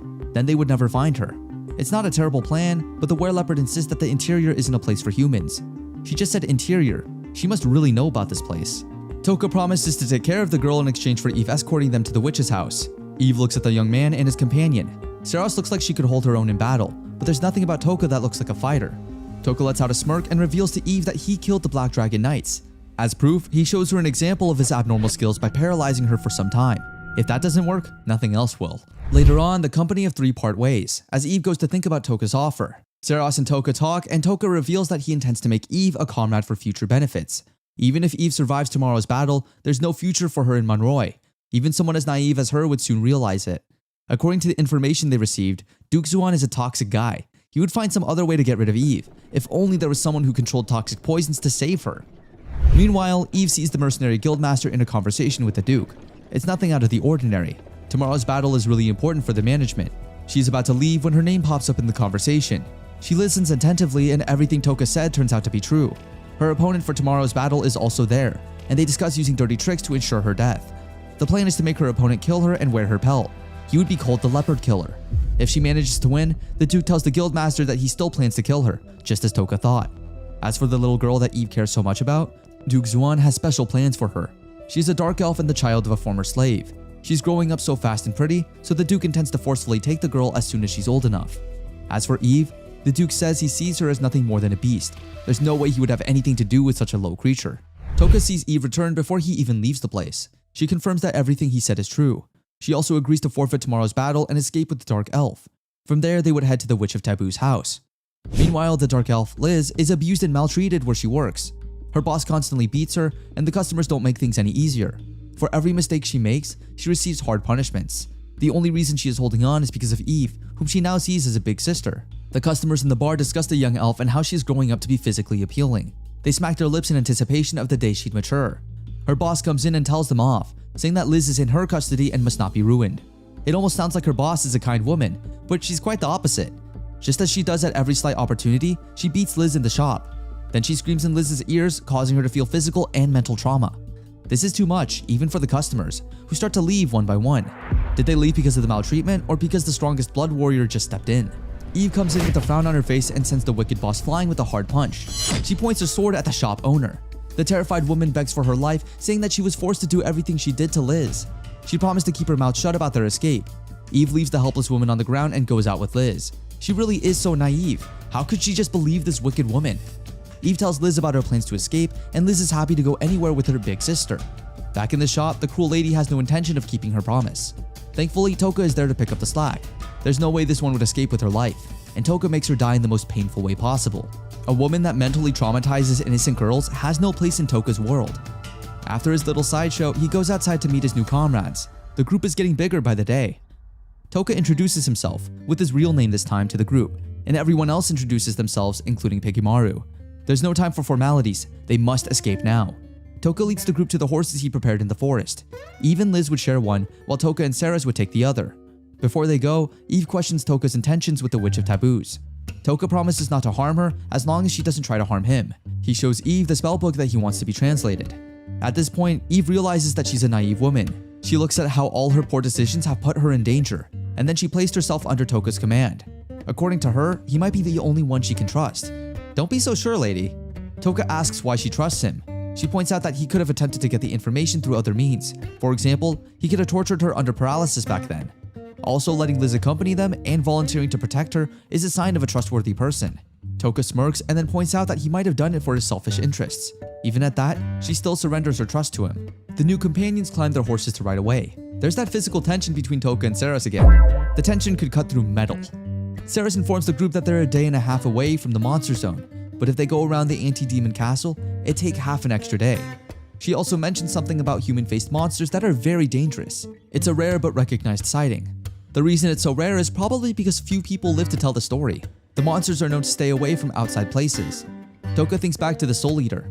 He must be one of the human-faced monsters. No wonder it's called a danger zone. Saras then asks why Toka really wants Eve on their team.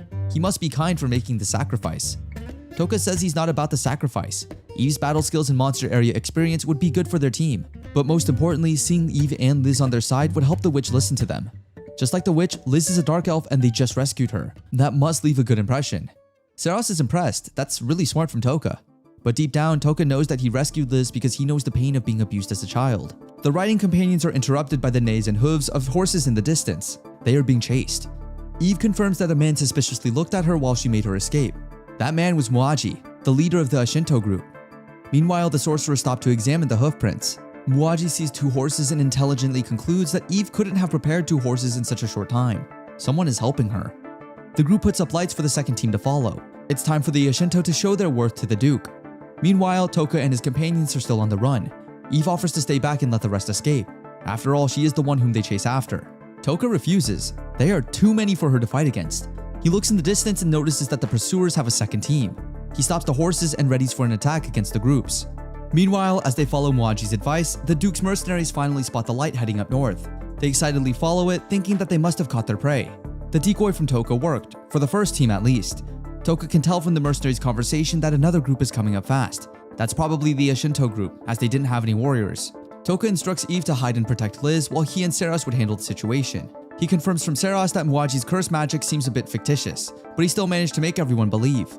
The man is very clever and he's predicted their moves so far. Muaji must have known Eve would head north because of the Witch of Taboos, but the young man has a plan to help them win. He takes out his mask. It's time to begin. The Shinto riders halt at the orders of Muaji. He orders the lights to be put out and looks around the area for clues. He sees a broken branch that looks like it was broken by a horse. The smart leader can tell that the first group already went up north, so the group must have gone through this path. No, that's probably a trap. A group that good wouldn't leave such a careless clue. Muaji is even more confident that someone is helping even Liz. It's a smart person, but he's seen through him or her. He calls on the person to come out from hiding. Nothing would save this person, not even the trees the person is hiding behind. She knows she's already caught, so Saros comes from behind the tree with her mask on, a mask of the subordinate of the Fly King. Muaji knows the mask very well. Muaji proposes that Saros hands the refugees to him, so she won't be attacked. He also invites her to join the Shinto group, as they could use a skillful warrior. If she refuses, he threatens to rain curses on her, curses that killed the Black Dragon Knights. Saros accepts their terms, but asks them to promise the safety of the captives. Muaji brags about his influence on the Duke and promises that no harm would come to them. With her wishes fulfilled, she asks the whole group to follow her to where Eve and Liz are. The group starts moving, but Muaji stops them. Why would she want everyone to come closer? Why can't she bring the prisoners out instead? Or ask a few people to come with her? He concludes that she must be scheming something that involves him getting within range. Immediately, he instructs the groups to stay out of range and prepare for an attack. Toka is hiding behind the forest trees, just as Muaji predicted. Has this finally come down to a battle of wits? Muaji continues to brag about the Assassin Guild, the lost guild of old. The Assassin Guild, as the name implies, was a group of assassins that were feared by all. The otherworldly heroes from old, after taking out the main reasons they were summoned, took out the Assassin Guild as they made it their new evil. Lost in the sands of time with only the descendants of members of the guild retaining knowledge of their ways, acts, and skills, the Assassin Guild was forgotten until Muaji decided to improvise and improve on their skills and name. He named the new group the Shinto. They improved on the poison and assassination skills in the bit to feign having the ability to lay curses. The Assassin Guild is known for their skill of inflicting sicknesses, use of poison, and even death without leaving a trace leading to them. Muaji improving this skill made it possible for the masses to believe that the Shinto could inflict curses on the people. To sell this theory and also instill fear and respect in the hearts of the people, he took credit for Toka's annihilation of the Dragon Knights. With the people believing this, he got the attention of Duke Xuan, which leads to this moment where the Shinto are showing their skill and worth. The only thing that could stop his bragging was what Saros did next, revealing her true identity as Saros Ashrain, the runaway general. Muaji was fazed by this discovery, but as a smart and wise person, he had plans for unexpected strong foes already. Well, not necessarily this particular occurrence of Saros Ashrain, but his additions to the Shinto takes care of Saros. Muaji could also decipher that Saros wasn't the one who took out the 5 Dragon Knights, and she also isn't able to pull off such an elite trap he had seen anticipated for him. He knew that there was a second individual that has credit for all these feats and protecting Eve and her sister. Unfazed, Muaji explains why he isn't bothered about this mystery man, Mimori. His newest additions to the Shinto, the strongest brothers Burga and his elder brother, Vargon, were his countermeasures. These brothers were stronger than Zalash of the White Walkers who were after Saros a while back. That is when she met Mimori. Zalash, being the strongest of the White Walkers, did not hold a candle in terms of strength to Burga even though he was the apex of the White Walkers. Another reason Muaji was confident that he was in control was the fact that the Shinto had a detached group of about 15 persons sent to the woods behind Saros, intending to take out whoever she had waiting out there. Muaji was confident of his control of the situation, as anyone Aspar in this case would be. Seeing that Saros seemed helpless, he went further to ask her to bring him Eve and Liz quickly and he would take her in. He went on about his lustful thoughts and what he would do to her in sessions he called the blessing. Seras, who's left with no options, calls out to Toka, who comes out after building his connection to Pigemaru and uses his abnormal status skill of paralysis as the entire group in the middle of his palm. This all went as he had predicted it would, and Muaji fell deep in Toka's neatly planted trap. This wasn't the physical trap Muaji avoided, it was a grander one. The trap was one of the mind, luring him into doom while Muaji thought he had the trap all figured out. Using Muaji's intelligence as bait, he asked Seras to make it obvious that they were being led. She was trying to get them into the woods. This would trigger Muaji to think she had traps planted in the woods, or that the second person working with her was waiting for them to get within his or her attack range. Then when Muaji thinks about this and it looks like he had uncovered her plan and she's now rendered helpless, he would get the sense of being almighty and awesome. This would serve as self-poison for Muaji, as this almighty feeling would inhibit his thinking, blinding him from seeing Toka's true plan and his connection to Pigemaru. A few moments ago, Toka encountered the detached Shinto group and took them out using paralysis. After discussing with Eve and her sister, they part ways.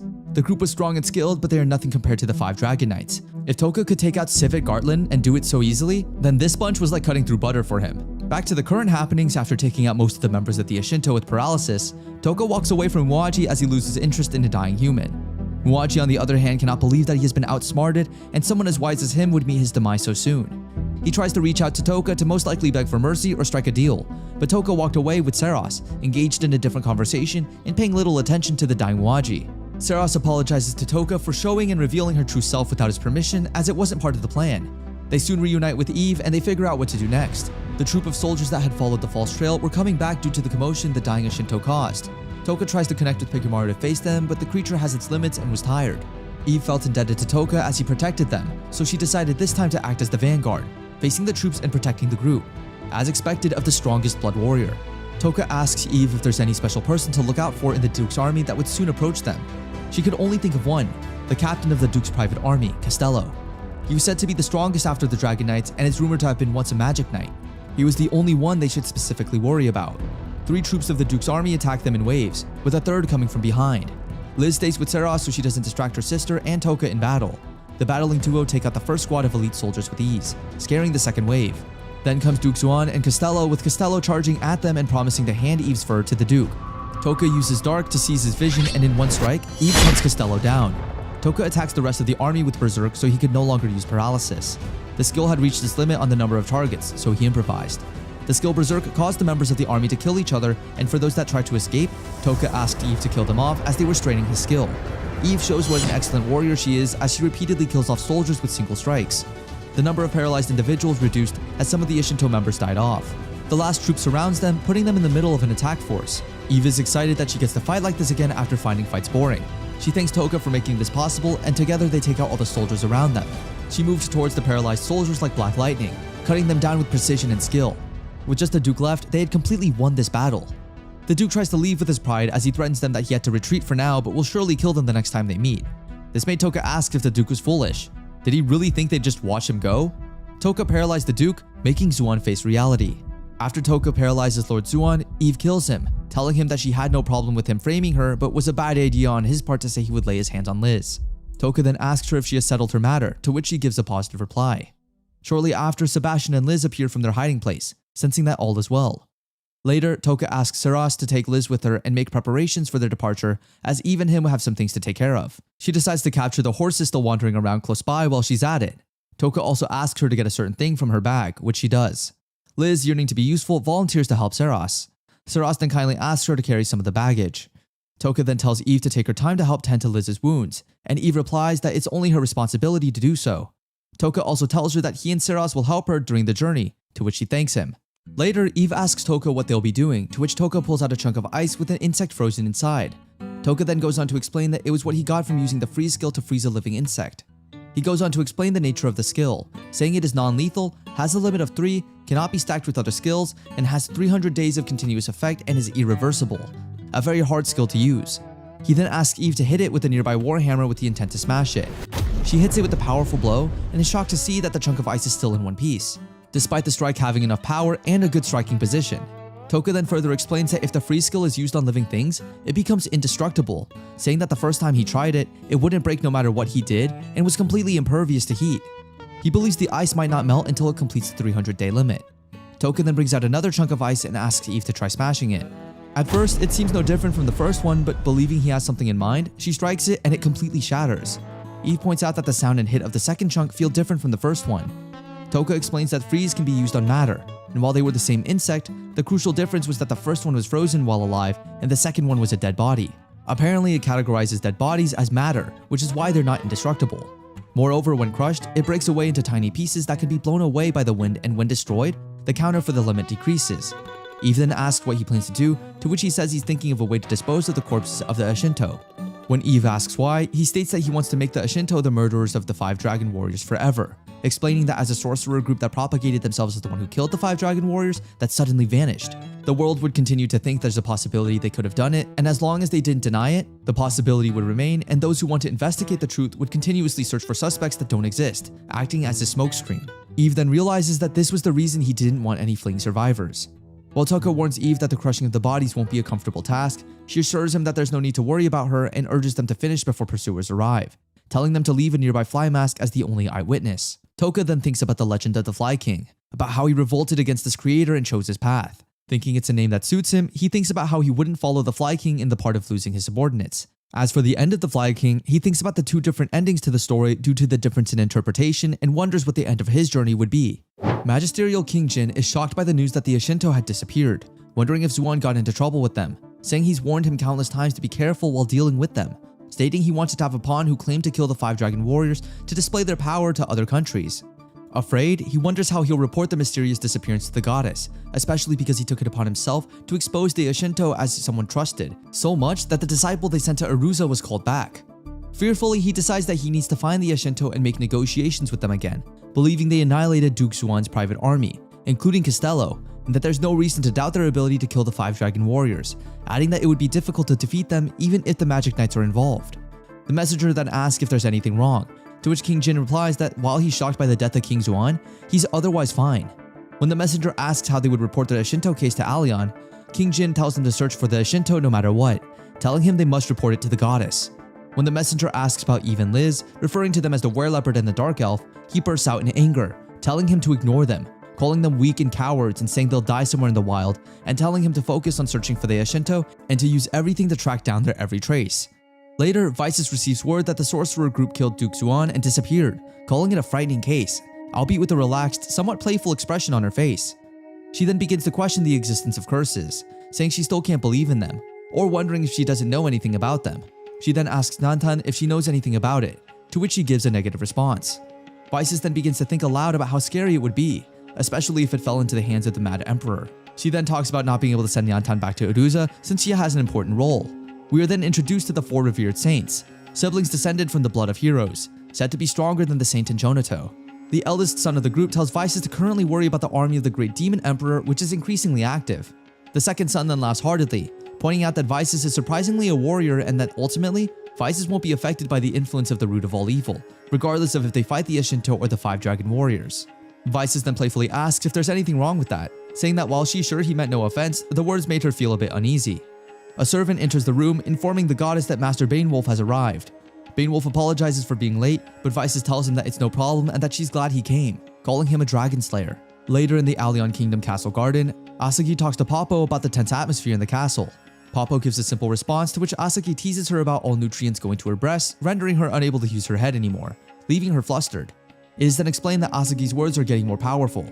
This is because despite her being a rank B hero, she acquired a unique skill known as Queen Bee, the skill to enhance the abilities of multiple targets to a certain degree for a limited amount of time, putting her group ahead when it comes to group battles.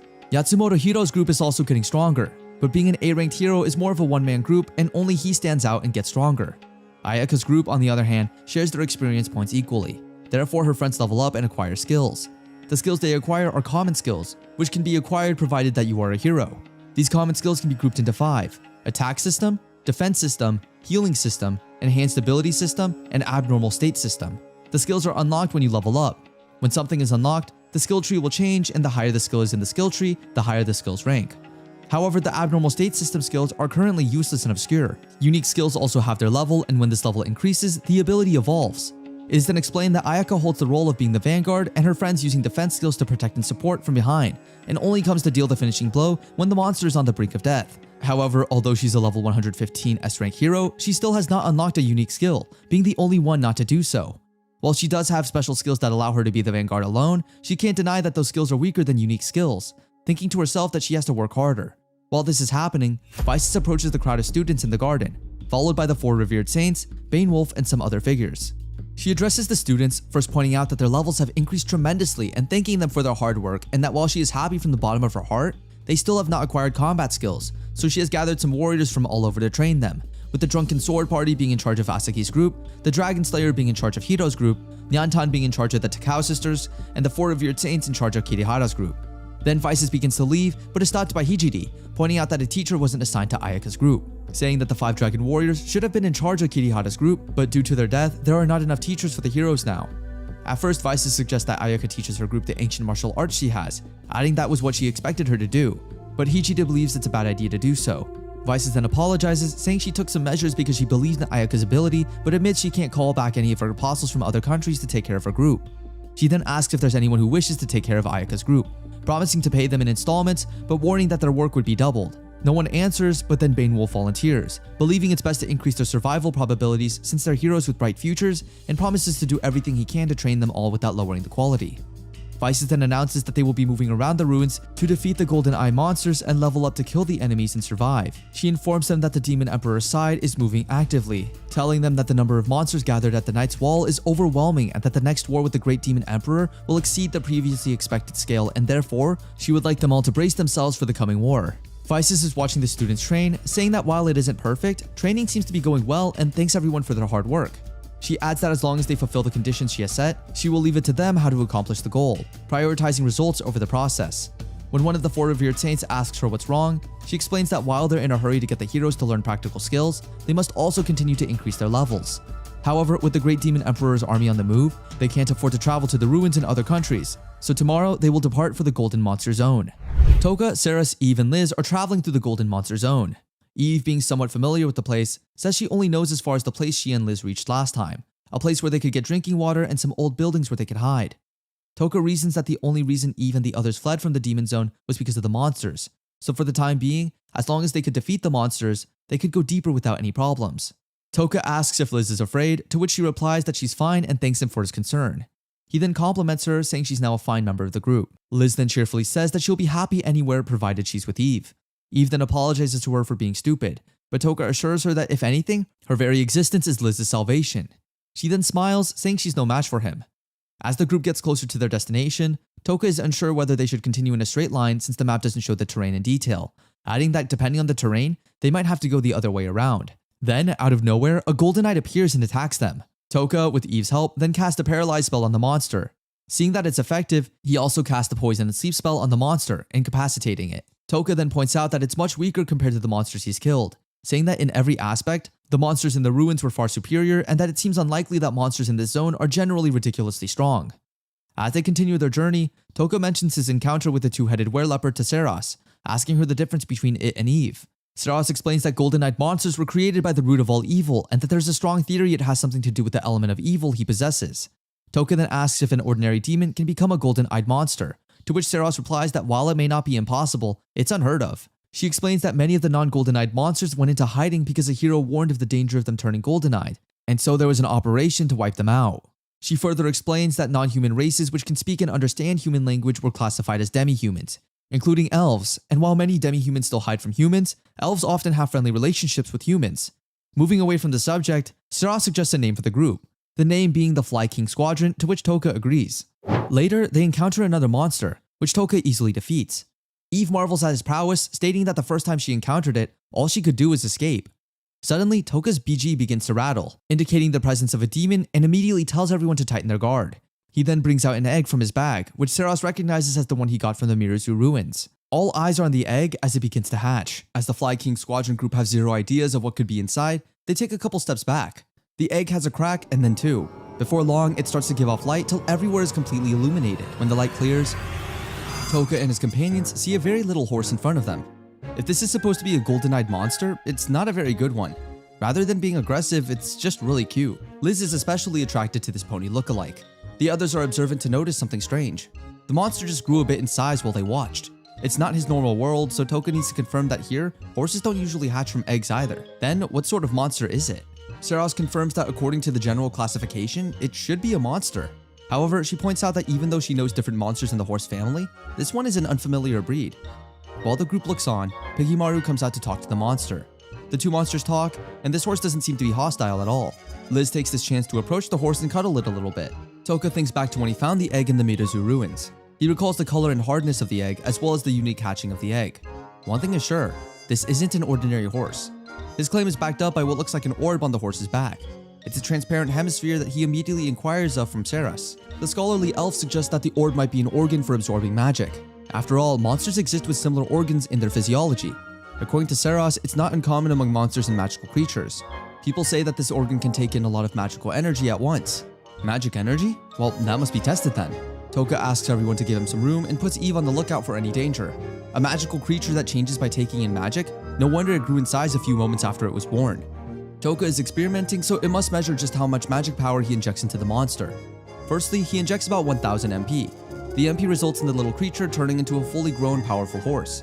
If this is what 1000 MP can do, it's simply amazing. Even while it's a grown horse, the creature is not aggressive towards the group. That has to be a positive sign. The first round of experiments is successful, so Toka decides that it's okay to inject more magic power into the orb. He injects 1000 MP and then 5000. He injects up to 10,000 MP. And then he keeps injecting until the orb gets saturated. As for the result of the experiment, it stands towering in front of them. It's a gigantic, majestic horse with long curved horns. Okay, now you can call it a monster.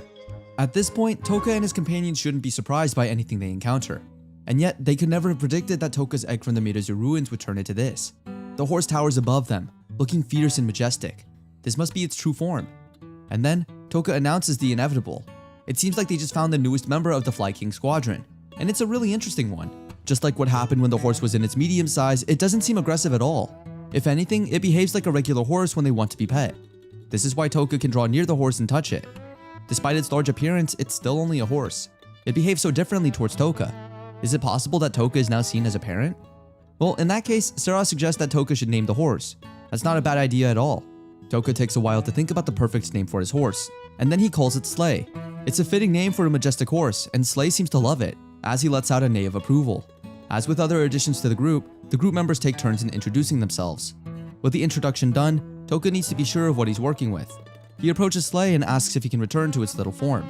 And just like magic, the majestic beast becomes a cute creature again.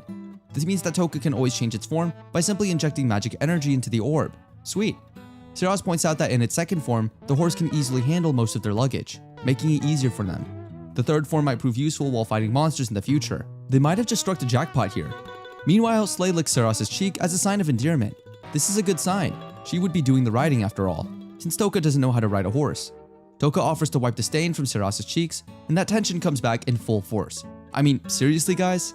Saras eventually lets him do it, and while doing it, he commends the skin. Saras points out that the skin is beautiful because the horse was just born. But Toka isn't talking about the horse's skin. Really smooth, Toka. Meanwhile, back at Allion Kingdom's castle, everyone has left for the Golden Monster area. Well, everyone but the Dragon Slayer. For some reason, the goddess opts to leave him at the castle. He isn't too happy with this decision and confronts the goddess. She brushes it aside, saying that the castle still needed protection, and who is better to protect it than the Dragon Slayer himself. She points out that the Drunken Sword Party, Nyantan, and the Four Revered Saints are already following the heroes. He must settle for his own task. The man doesn't buy into any of the goddess's crap. He accuses her of dropping him because he chose to mentor Ayaka Sogo. Bane, the Dragon Slayer, is a very direct man. He asks if she wants someone from Ayaka's group to die. After all, a broken heart would be the easiest to manipulate, wouldn't it? Manipulating Ayaka so easily would increase the risk. Speaking of manipulation, the goddess cuts in, asking Bane about his father. She reminds him how he joined the Magic Knights because of his father's special illness. The medicine he needs can only be found in the mines controlled by Urza. She says that at her command, the medicine could continuously be freely provided for Bane's father. But for that to happen, the Dragon Slayer would have to stay in line. Talk about first-class manipulation. Meanwhile, the heroes are finally at the Golden Monster area. It's now time to level up in preparation for the Great Demon's army. The heroes from the other world are in the Golden Monster zone. Just as Eve once told Toka, the place is too dangerous for humans. The teachers seem to share a similar sentiment as they increase their awareness and prepare to defend the heroes from possible attacks. The Four Revered Saints ask the heroes to back off a bit, but a couple of them find this very insulting. With how much they've trained, do these guys think they are some newbies? The complainers moan about being restricted to weak monsters in other areas. It's about time to test the strength of these monsters. It's always the weak ones, isn't it? Before long, the group is attacked by several monsters, and most of the heroes are helpless against them. The teachers have to step up to fight these monsters. The eldest son of the revered saints take one, Apostle Nyantan takes another one, and Abyss takes on another monster. It's time to show these heroes a little practical demonstration. And so they charge at the monsters, avoiding all their dangerous attacks while searching for openings to attack them. Their skills are impressive, but what stands out is their confidence while attacking such dangerous monsters. These guys weren't bluffing about being super strong. Apostle Nyantan is particularly impressive against these monsters. She evades every attack in swift motions that the heroes can barely see with their eyes, and then she gracefully cuts through the monster like it's simple training. The goddess really has a powerful apostle in Nyantan. The other fighters aren't slacking either. After watching them move, the heroes wonder why these guys can't just confront the Great Demon's army instead of them. Even after all of this, there are still 6 monsters left in that area. The hero who led the complaints is really serious about fighting. He laughs at the monsters in the area, labeling them weak and no match for him. Imagine telling him to back down because of these monsters. He uses his unique skill, Draconic Buster, on the monsters. Maybe he's not so weak after all, as the skill eliminates all the remaining monsters in the area. His unique skill goes up to level 4. He really backs up his talk with work. Next challenge, please. Meanwhile, there's another party in the Golden Monster area. Ayaka and her companions are dealing with enemies on their own not too far away. They're curious about the blast in the distance, but even more curious about the fallen enemies in front of them. They couldn't find out anything about these guys. As soon as they were cornered and couldn't escape, they committed suicide. They must have been faithful spies. Ayaka and her companions know that the goddess is out for them though. They conclude that the goddess might have sent these guys to take care of people from the group. They must be more careful from here on out. Meanwhile, Toka and his companions camp in one of the buildings in the Golden Monster area. Toka points out that he saw a shining light in the distance earlier. He's curious to know what it could have been. Saras says that it was most likely a fight between monsters. Wait a minute, monsters fight against themselves? According to Saras, if the golden-eyed monsters are made by different roots of all evil, they might fight against each other. Toka gets her explanation, but he still strongly feels that it could have been a fight between humans and monsters. Oh well, it's too late to try and investigate. For now, a good night's rest is in order. Saras sleeps with thoughts of Toka being unhappy because she's just a boring high-class elf. She may have blurted out those words in her sleep because early the next morning, she's the topic of discussion between Toka and Eve. Toka understands why she would feel like that. She once told him stories about her past and how everyone was attracted to her beauty but repelled by her lack of sense of humor. That must be why she keeps remembering it in her sleep. Eve feels that Saras has enough charm and doesn't need the noble sense of humor. Finally, Toka and Eve get to the first floor of the building, the reason for their morning walk. Toka instructs Eve not to immediately show her face when the door opens. It could be dangerous. No wonder he left Saras in charge of Liz. They enter the room and it's right there, a human-faced monster. Rewind to the previous night, Toka and his companions analyze past events and draw up plans for future ones. They notice that the monsters around this area are very few. Maybe it's because they are getting closer to the Witch of Taboo's place.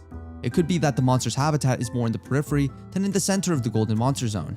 The warriors check to see if Liz is doing okay. The Dark Elf says she would be fine as long as Eve is fine. Besides, Saras already assured her that as long as Toka lives, they would get to their destination safely. Speaking of Saras, Eve talks about her admiration for the warrior elf. Eve might have the advantage when it comes to speed, strength, and skills, but Saras' intelligence is what makes her stand out from others. When that intelligence is combined with the power of the spirits, most warriors are no match for her. Saras tries to be modest, but Toka joins in on the praises, pointing out that she wouldn't lose to the Black Dragon Knights if she's at full power. On the contrary, Toka wins fights by not letting his opponents show their true strength. If it comes to a battle of swords, he would have to depend on Eve and Saras for his safety. As an example, he defeated Civet without letting him show his full strength. Since they're talking about strong people, Toka lets them know that he's done a little research on other strong warriors. In the country of Jonato, there's a woman called Kyria Gilstain. She's known as Jonato's saint and is the most powerful woman in Jonato. Besides her, a group known as the Four Revered Saints is a powerful group too. The eldest son and eldest daughter are the most powerful of the group. In the Mila Empire, the strongest person is the Mad Emperor. Very few people have seen him fight, so no one knows just how strong he is. But one thing is for certain, he's not an ordinary man. In Urza, the strongest person has to be Eve. Eve cuts in at this point. She's pretty strong, but the strongest person in Urza is the Dragon Slayer of the Magic Knights, a warrior that Eve respects. Wow. As for the Kingdom of Nea, Saras has that title, or at least she used to. Bakros used to have Civet Garland before Toka happened, while the Kingdom of Magnar has Sigurd Sigmus. Toka is really intrigued by the strong guys, and he asks questions about the strength of the 13 Cavalry of Alien. According to Eve, the 6th Cavalry is usually known as the strongest, but when it comes to strong individuals, Nyantan is generally known as the strongest. These are famous individuals who don't belong to any country. For example, the Drunken Sword Party, the White Walkers, and another unknown guy known as the Sword of Valor. That's everything she knows about the strongest guys. Before she ends the small talk, Eve reminds Toka of the one whom he should fear right now, the monsters. She warns him to flee the moment he comes across a human-faced monster, as these ones are not ordinary. Back to the present, Toka and Eve are in the room with the human-faced monster. They hide behind pillars because the monsters are too fast once their prey is in line of sight. They can't hide forever though. Toka tells Eve about his plan to kill the monster. Human-faced monsters can't hide their sadistic emotions at all, and this one doesn't look like it'd let them escape. They must think of something. At the moment, they stand no chance against the monster. Its reactions are too quick for them to defend against. They are probably still alive only because they are out of range, or because the sadistic monster is trying to tease them with death. The warriors are cornered and must think of something. Without thinking it through, Eve picks up a rock and throws it at the monster. She throws it so quickly, but the monster reacts with lightning speed that Toka can barely keep up with. Wait a moment, she may have just given Toka an idea. Toka notices Eve's throw together with the monster's reaction, and has an idea about how to beat the human-faced monster. He calls out Piggymaru and Slay, and Eve finally grasps what the young man has in mind.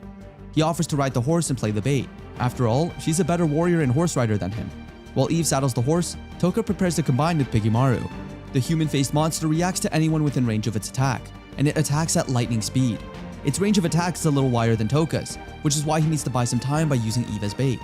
Slay is very mobile and can match the monster's speed to escape its traps. From his experience, Toka knows that these monsters torture the weak by feeding on the emotions of despair. To stop the opponent's motion, it'd most likely aim at its legs. With Slay's speed and Eve's experience, the pair should be able to evade the monster's attacks, creating an opportunity for Toka to attack. The Fly King Squadron must be grateful for having a genius as their leader. Everything happened just as Toka predicted it. Meanwhile, Toka combines Piggymaru's tentacles into one, making it much faster than it used to be. The human-faced monster is now fully prepared to take down Eve and Slay, and it shifts in focus from Toka, creating the opportunity he seeks. He paralyzes the monster and uses Berserk on it. There's no higher form of torture. The monster doesn't last long before dying. The system notifies him of a level increase, confirming the monster's death. With that, Toka is sure that they've conquered all the human-faced monsters in the Golden Monster area. Eve comes to congratulate him for a job well done, but they can barely talk before a bright light comes out from the human-faced monster and goes into the air. Okay, that can't be good. It's a familiar technique to Toka, a signal that activates when one dies. Toka is correct, and the ground underneath begins to shake violently. Before long, the area is surrounded by monsters that are too many to count. Toka and Eve barely have enough time to go back upstairs before the monsters attack. It'd be better if it was just the normal monsters. Unfortunately, the ones attacking them are some of the human-faced monsters. They must have gotten the signal from their fallen comrade and are now fully prepared for war. The warriors break the news to their other companions. Toka announces that if they don't escape soon, they'll become food for the human-faced monsters. Toka knows that he's the one with the best chance of survival, so he offers himself as bait. This is their only chance of survival, and the whole group knows. Even at that, Seros and Eve offer themselves as bait instead. Eve is the only one with knowledge of the witch's house. There's no way she would be put in danger. Also, it'd be easier to negotiate with the witch if Eve is present. And lastly, only one person there has abnormal skills that can inflict real damage on the monsters: Toka. Seros hands over a stone to Toka. It's the loudspeaker stone that he requested. She made it using materials from the human-faced monster. Well, that was fast. Toka puts it on and then instructs Seros to hide with Eve and Liz. Once the monsters start moving in large numbers, they must take advantage of the opportunity to escape. They say their goodbyes. For now, hopefully. Toka rides with Slay and Piggymaru to the area where the monsters gather. Toka passed some magic energy into the loudspeaker, and Piggy calls the attention of the monsters, making them focus on Toka alone. The plan works as the monsters start to advance towards him in large numbers. That's the cue. He can only hope his companions have used the opportunity to escape. The leading pack of the monsters look really fast. Toka isn't 100% sure about his chance of survival. Even at that, Slay and Piggymaru don't wish to abandon him. Loyal companions, these ones. Since they didn't abandon him, he promises to give his best to save his life and theirs. It's a full-scale war between the human-faced monsters and the abnormal state skill user. Will Toka survive this one, especially without any help from even Seros? How much attention would this battle draw, since the Fly King Squadron isn't alone in the forest? Mimori Toka continues to battle against the human-faced monsters in the forest. The monsters chase after him with sickles and other weapons which don't look like child's play. After putting some distance between them to ensure his safety, he uses his skill Berserk on them. The monsters within the skill attack range suddenly go haywire. The move makes them go completely nuts, such that they begin to attack each other, which is surely what they intended for them to do. Toka observes the movement of some of the leading pack, and he can deduce that these guys must have figured out his attack range. He decides to employ his other skills like Dark, Poison, and Paralyze. The reason for this action is that these attacks have a different effect range than the first one. However, after a while, the human-faced monsters also begin to read his moves and adapt to his attack range. These human-faced monsters are smarter than the average monster, and they show it during this battle by approaching him from different directions at once. This isn't to say that they've outsmarted Mimori Toka. In fact, all of these things are in keeping with Toka's schedule to reveal his trump card, his combination with Pigimaru.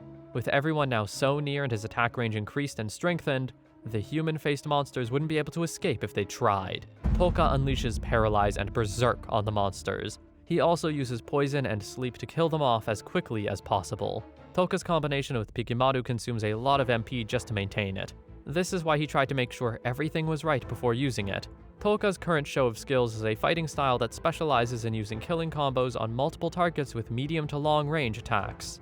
Toka's skill, Poison, takes a lot of time to kill human-faced monsters, and since he needs them to die before his MP is drained, he's had to use the skill alongside deadly combos like Paralyze and Berserk.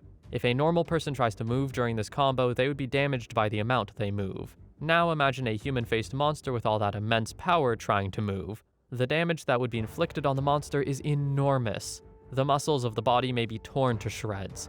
Blood might begin to uncontrollably spurt from the veins. No matter how much they think they can resist it in the end, this move always ends up in one way: rain. But with the human-faced monster's blood. Toka checks his status and sees his level increase from 1903 to 1921 after the battle. He also notices that his MP has replenished. He decides to continue to use the MP he gains from defeating the monsters to level up, and replenish his regular MP. If this works out, it would theoretically mean that he could keep fighting for a long time without running out of MP. In the end, though, Toka's genius skills and plans are not without risks. Toka knows that if he's caught off guard and is hit even once, it could prove fatal. Toka isn't sure whether he can continue and sustain this method, but there's only one thing that keeps him going during times like these: the thought of the goddess getting rid of him as an E-class hero. If anything, he's more determined than ever to survive, and not just that, but to devastate everything, and kill them all. Meanwhile, the forest is currently occupied by the heroes from the other world, Toka's classmates. They are all involved in the all-out war against the human-faced monsters. Survival for them is a little trickier than it proved for Mimori Toka. This would be a result of their difference in special skills. When a couple of human-faced monsters attack, Ayaka is the one who rises to the challenge. First of all, she asks Suo to clear out the area to prevent anyone from getting hurt. With the area all cleared out, Ayaka can now fight to her heart's content, and not let anyone interfere. Ayaka lives up to her billing, and manages to see off a few human-faced monsters that attack them. A little while after the battle, Ayaka goes to search out for her comrades. She sees Yasu on the way, but he's not exactly in the happiest of moods at the moment. Ayaka looks around and observes two human dead bodies, whom she recognizes as Hiruka and Sakuma, two of her classmates. Ayaka begins to question Yasu, asking why he failed to protect the people who were his responsibility, when the demon horde reared its ugly head. Ayaka fails to wrap her head around the deaths of these two, and she questions Yasu until it gets to a point where he can't take the questions anymore. Yasu yells at Ayaka, pointing out she could use a lot of growth character-wise. He reveals that she always does this kind of thing without knowing, looking down on people so easily. According to him, it's been like that from the start. Ayaka simply looks down on people even though she doesn't know it. She does this with a pure and innocent face, but she still points out the difference between her power and that of others. While Yasu continues to yell, a third party steps onto the scene, smirking and calling out Yasu for being a loser. It's Kirihara Takuto, and he's here with Shogo. Kirihara criticizes Yasu's methods and results, taunting him by saying he's not the right vessel. He points out that no matter the feats Yasu might have accomplished in the past, if he doesn't have a large enough vessel like that of a king, then his success is only temporary. As a man with a small vessel, one might think he's achieved a lot and succeeded beyond his stature. However, that's only viewing it from one angle. Taking the perspective of the people with a king's vessel, which are big and strong, these achievements are not so much as impressive as they are pathetic. Yasu feels insulted by Kirihara's words, and Kirihara's comrade Shogo makes things much worse by deflating his ego. Shogo points out that Yasu doesn't have as much skill as he has a cocky attitude, and he's been carried away all this while. Kirihara tells Yasu that while overwhelming power is good to have, it is only good enough while residing in the body of a good vessel like him. Even though Yasu is ranked an A-class hero, Kirihara reveals there's no way he's a good vessel. Yasu can't take it anymore, and is prepared to fight for his ego and pride. Trouble is brewing among the heroes, but it's not arising from the human-faced monsters. Kirihara doesn't seem to have a problem with taking Yasu on, He calls him an unsalvageable loser, and we all know there's no coming back from that. Meanwhile, Yasu points out that Kirihara Takuto is the one who made some miscalculations before jumping to a conclusion. Yasu reminds Kirihara and Shogo that Ayaka is ranked an S-class hero, and yet has been unable to learn any special skills so far. Meanwhile, there's also Asagi, a B-class hero, who has learned a unique skill that beats the skills of many others. If there's anything to deduce from this, it means that a hero's rank is not truly what defines him.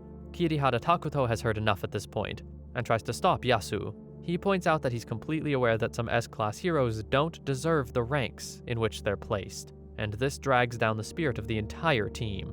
This sounds like an indirect insult to Ayaka, and she advises him to choose his words carefully. The other heroes show up, so Ayaka leaves the two men to continue whatever they think they're doing. While the monsters were attacking, Ayaka asked her comrades to retreat and leave it to her. The ones who retreated are finally back, and they head straight to meet Ayaka. Firstly, they tender their apologies to Ayaka, saying that even though they truly want to help, they're just not strong enough. Ayaka brushes it aside and points out that it's the thought that counts. Meanwhile, Asagi looks around and notices that Kirihara and Yasu are in a heated argument. She lets out a smirk and thinks out loud, saying she always predicted that those two wouldn't be on the best of terms. Ayaka calls out to Asagi and asks about Kashima. Meanwhile, Poppo is also not with the group. Asagi reveals that the girls used Poppo as bait, and had to escape from the monsters. Ayaka is shocked by the actions of her comrades. However, before she can scold them, they already anticipate that and start to point out just how terrified of monsters they are. After all, in moments like that, isn't it right that everyone prioritizes their life ahead of others? Ayaka still fails to comprehend their reasons, so the girls say that Ayaka is never truly going to understand them. Being born with a silver spoon in her mouth has made Ayaka very different from the rest of them.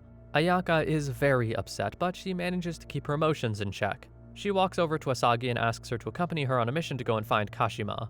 Asagi, in her usual cheerful yet carefree demeanor, wishes Ayaka the best of luck, and she embarks on this mission alone. Ayaka is shocked that Asagi isn't prepared to rescue a member of her group, so Asagi decides to make it clear to her. While she admits that losing Kashima wouldn't be the best thing to do, she reveals that she already considered the risk of either losing one person or losing the entire group. If she decides to go after Kashima, she may end up losing more than one member of her group. In the end, Asagi advises Ayaka to leave the mission of finding Kashima to the 4 revered saints, people who are a lot stronger than they are, and are also aware of the surroundings of their world. Ayaka hears the explanation but doesn't agree with it. She announces that she intends to go and search for Kashima, even though it means that she would have to go on her own. However, one of the 4 revered saints cuts in and stops her from leaving. He announces that the 4 revered saints intend to search for Kashima one more time before sundown, so the others can rest easy. He also reveals that there's something very strange in the demon area today, so they must all be careful. Lastly, he ends the expedition for the day on account of the deaths which happened. Ayaka intends to join them in the search, but they don't mince words when they point out that she's too weak to accompany them. If she ends up coming with them, she would just be a liability and get in the way. They leave Ayaka alone to sulk about her weakness. Ayaka opens up her status bar and reveals she's level 143, which would be impressive compared to a lot of people. However, she bemoans her weakness and resolves to get stronger to protect everyone. Meanwhile, in some other part of the forest, Kashima breathes a heavy sigh of relief after escaping the monsters which had been chasing her. Thankfully, she left a few markings to guide her, even though they might not be enough. She recalls how weak she was when Toka was pushed to his death by the goddess. As much as she wanted to do something and intervene, all she could do was cower in fear. While she's come a long way since then, she still doesn't feel like she's strong enough. She mutters to herself that at her current rate she might die sooner than expected. Meanwhile, speaking of deaths, a were-leopard jumps down from the surrounding trees. It's Isekai'd, and Eve is surprised that she had just run into a different human in this area. Rewind a little bit. Isekai'd informs Ceres and Liz that she intends to go after Toka, while she admits that there's a high probability of her master's survival, as he wouldn't go into a battle without a plan to even the playing field. Eve isn't confident that even Toka can fight against an entire army of human-faced monsters and come out of the battle completely unscathed. Since she's not a human, Eve points out that there's a good chance she might be recognized as a monster and not be attacked by them. Also, disguise, concealment, and moving in such terrains are things she's very much used to. If it happens that Toka survives but is seriously injured along with Slay, then Isekai'd would be the only one who can carry them. It almost feels like all the conditions are aligned with her desire to go. Meanwhile, Ceres would also like to go, but she's very aware that they can't leave Liz unprotected. Since Liz also can't be taken to the battlefield, Ceres offers to stay and take care of her. Isekai'd says goodbye to her little sister, thanks Saris, and then heads out to search for her master, Mimori Toka. Running out in the nighttime this way sort of reminds her of her time as a blood fighter. Eve's speed decides to give in to her beastly instincts just for one more night. After looking for a while, she can deduce that a great battle truly happened in the area. She keeps on looking, and she tries but fails to sense Toka's presence. She even tries to sense Pigimaru's presence, but she fails again, which isn't surprising this time, as Pigimaru's presence is usually more faint than Toka's. Suddenly, Eve senses something. The were-leopard draws her sword, but she realizes the creature around her isn't a monster. She goes to check it out and sees a human girl on the ground trembling. Eve's speed tries to inform the girl that she has no malicious intent. However, when she reaches out to take the girl's hand, she's attacked by a whole different person from the trees. It's Itsuki, another human that Eve's speed isn't familiar with. Boy, is she running into the wrong humans today. Itsuki sends a stage 1 lightning shifter attack straight at Eve's speed, but she manages to react and stop the attack in time. Itsuki is left shocked by this, as her big sister had previously assured her that only an S-class hero would be able to stop such an attack. Itsuki doesn't relent, as she figures out that from a closer distance it would be even more difficult for Eve's speed to do anything about the attack. She sends a stage 2 lightning shifter attack, and the skill hits the right spot this time. Well, if you call Eve's throat the right spot.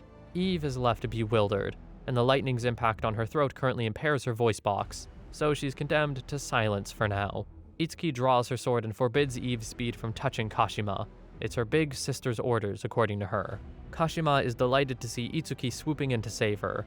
Meanwhile, Eve's speed remains shocked, pun intended, by Itsuki's lightning attack. She analyzes the move and realizes that the lightning didn't affect Kashima. There's also no thunder, so the lightning is surely not naturally occurring. Then it hits her. She realizes that this lightning shifter must be Itsuki's skill. Seeing all that has happened also leads her to correctly deduce that both Itsuki and Kashima are heroes from the other world.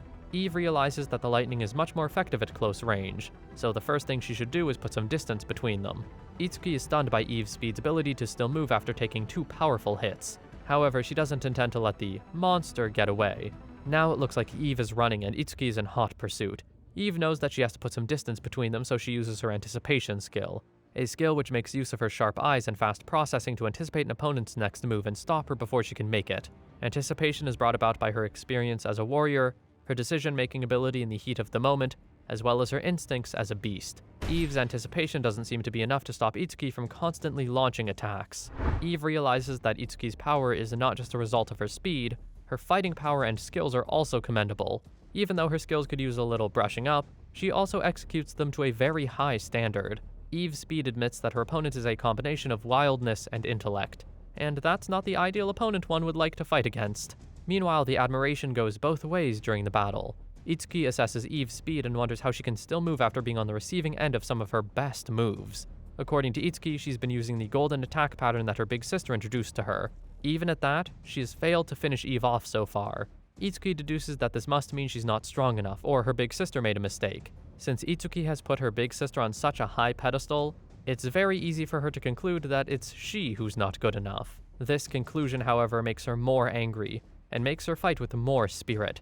Eve's speed notices this, and looks at Itsuki as one who goes on to become stronger during fights. Meanwhile, their battle goes on until after a while, Itsuki finally finds an opening to strike with her sword. With the small distance between them, Eve's speed is caught off guard and is helpless against the attack. Itsuki is about to deliver the final blow with her sword, when a voice calls out and asks for her to stop. It's her big sister, and she respects the call and puts away her sword immediately. Kashima is safe, which is surely their priority at the moment. Itsuki asks to know why her sister doesn't want her to finish off the beaten monster in front of her. Her big sister reveals that the monster in front of them is very different from the others they've encountered. For starters, this is more of a panther than a lioness. She goes on to reveal that creatures of this kind are highly intelligent. She also reveals that they're even more similar to humans than the monsters they've encountered so far, in terms of behavior and intelligence. This would imply that the beast in front of them has the ability to communicate with them on some level. Itsuki wonders why the beast hasn't said anything so far, so her big sister points out that it's very possible her unique skill has damaged the vocal cords of the creature, rendering it unable to say anything. How did she know this? Even though Eve's speed hasn't said anything so far, Itsuki's big sister, who eventually introduces herself as Hijiri Takao, reveals that she's noticed Eve's speed's gestures, and they're not different from those of creatures that can speak with humans. Then again, even if it turns out that Eve can't speak, Hijiri Takao points out that judging a person's intelligence based on their ability to speak isn't the smartest thing to do. Hijiri apologizes to Eve Speed on her sister's behalf. She reveals that she can't feel any malicious intent from Eve, so she's sure the fight came from a little misunderstanding and presumption from her sister Itsuki. She also asks Itsuki to apologize to Eve, and of course Itsuki obeys her. Hijiri Takao commends Itsuki for not using Kashima as an excuse for what she did, and she also admits that she didn't give the clearest of orders either, so she also has some fault in this. Now that the apologies are out of the way, there's only one thing left to do: get acquainted with each other. Hijiri Takao reveals that she would like to ask Eve a couple of questions. If she still can't speak, Hijiri provides her with the option of responding to her questions using simple gestures. Hijiri then asks Eve Speed if she has any animosity towards them, and Eve Speed raises her left hand, indicating she doesn't. When Hijiri asks if Eve Speed won't have any problem with them leaving, she raises her right hand. After Eve is done answering, Hijiri tells her that those are all of her questions, and that she's just there to bring Kashima back, not to fight her. Eve Speed notes that Hijiri is similar to Toka but different in her own way, so she wonders who the lady is. She also observes that Hijiri is emotionally unwavering, unpredictable, and her instincts tell her that Hijiri is not a person she can deceive. Under the circumstances, she is forced to accept Hijiri's proposal and part ways. Eve Speed suddenly hears a rustle in the bushes, but before she can react, a one-eyed monster charges at her. However, Hijiri, who is faster, uses her wind magic on the monster, destroying it immediately. Eve Speed is shocked that Hijiri was aware of the monster behind her, and Hijiri's first move was invisible to her sharp beast eyes. She is conflicted, because even though the effects of the electric shock she was hit with still remain, she can't believe she could react so late, and the only one she knows who could stand up to someone like Hijiri is Saris. After the monster is defeated, Itsuki praises Hijiri, saying the stronger she gets, the less she feels she'll ever reach Hijiri's level. Eve Speed remembers that the students who were summoned alongside Toka all believe he's dead, and even Toka talks as if he doesn't want them to know of his existence. So Eve Speed decides it would be unwise for her to mention anything about him. Suddenly, Eve Speed speaks up, saying that she's looking for her master, and Itsuki is surprised that she's able to speak. She says that she would have felt guilty for the rest of her life if Eve Speed had lost her voice because of her.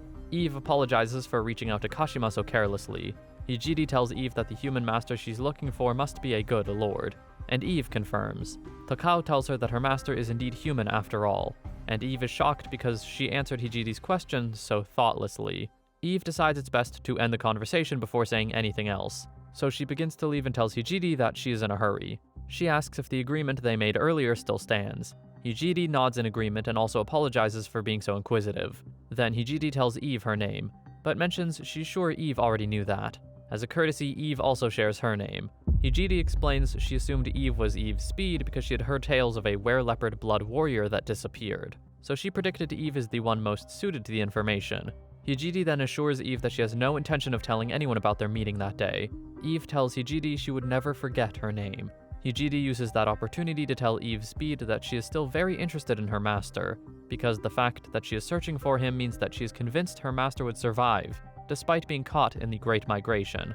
She also tells Eve that the human-faced species that were mixed with the Great Migration are tough nuts to crack, even for the four revered saints and the followers of Visus, and only the former mankind strongest or Visus herself would be able to defeat them unscathed. So in other words, her master is someone who can survive these monsters. Eve Speed tells her that she appreciates her insights, but lets her know that her master isn't someone that can be measured with a simple yardstick like hers. As the human-faced species keeps chasing after Toka, he continues to strategize on how to defeat them. He discusses the strategy of killing monsters to gain experience and leveling up in small increments.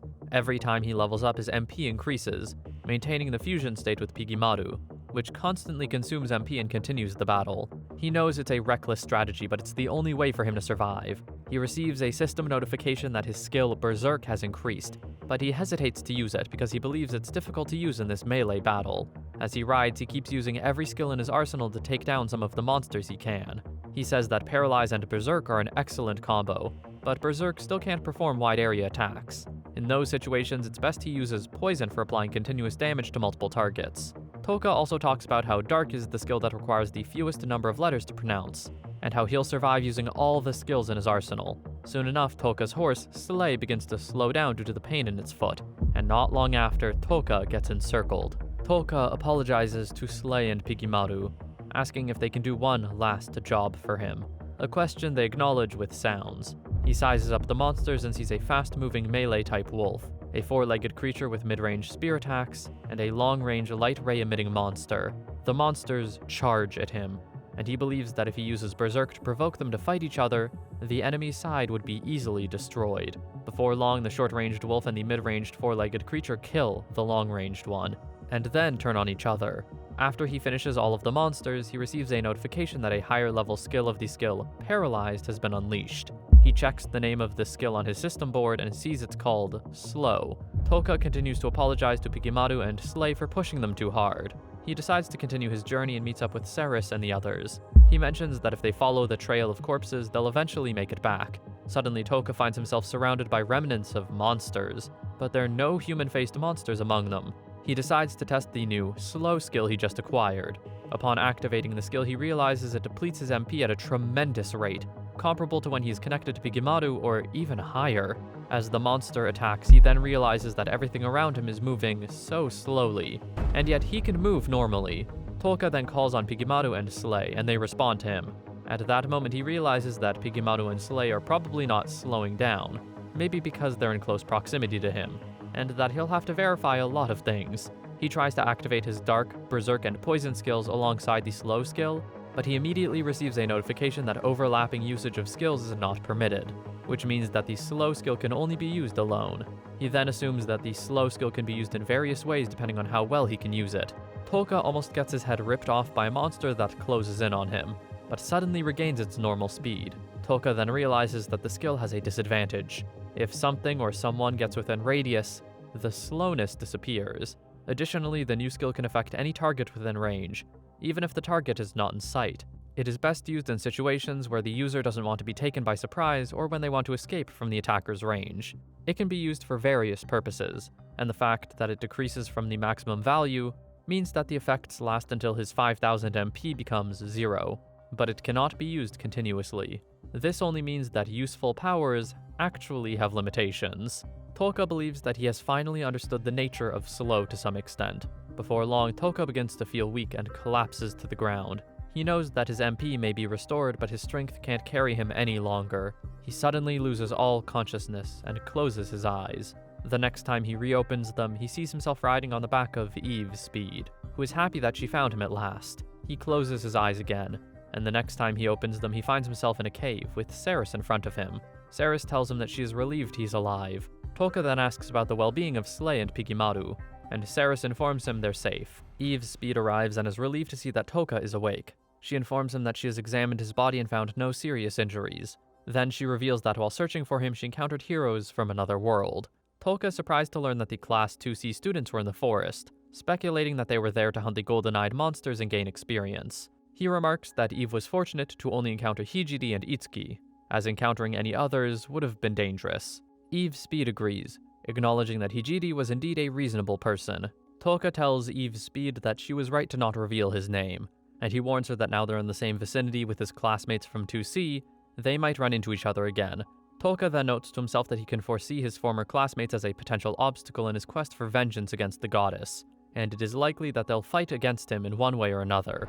But until he has the forbidden spell that might be a countermeasure against the goddess's magic that nullifies all abnormal skills, he needs to make sure every one of his classmates believes he is dead. Toka tries to stand up, but Ceres tells him not to because his wound isn't shallow. She suggests that he lay down for a while. Toka praises her ability to treat wounds and her extensive knowledge about the world. He mentions that she can use the power of spirits as well as the sword, and she's also skilled at horse riding. He wonders what more he could possibly ask for.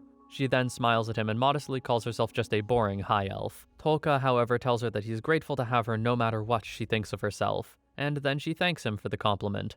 Toka tells Ceres that the way she tends to him is reminiscent to how he would feel if he had a big sister. Ceres is surprised that he's calling her big sister. She asks him his age, and he tells her 17. She's somewhat taken aback to find out he's younger than her. Toka explains that it's plausible because high elves live for a long time, but Ceres clarifies she's only 19.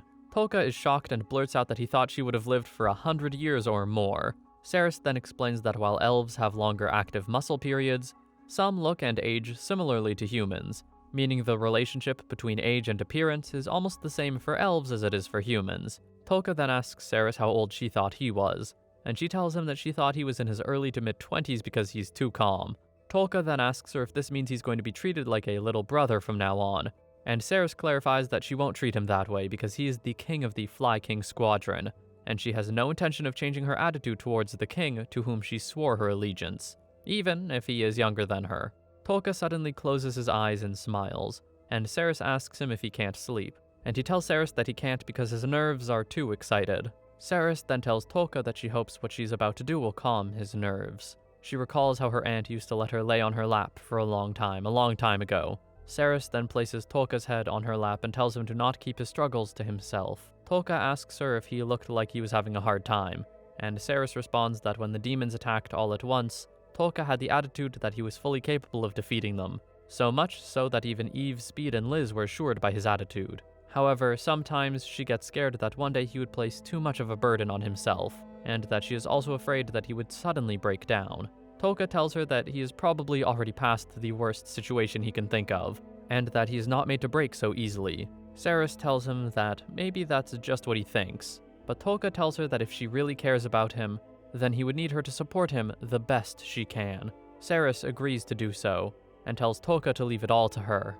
After a while, Ceres notices that Tolka isn't speaking anymore, and asks if he's sleeping. She then touches his head to feel his temperature. Ceres mentions that Tolka overcame the abandoned ruins with just his own power, and escaped from that nightmare for vengeance. Yet now, as he sleeps, he looks so innocent. She says she has never seen him so defenseless before, and she never thought she could feel the way she's feeling towards someone. She then touches his chest and gets startled, telling herself that it's best that she sleeps too. After laying Tolka's head on the ground, she leans down and kisses him.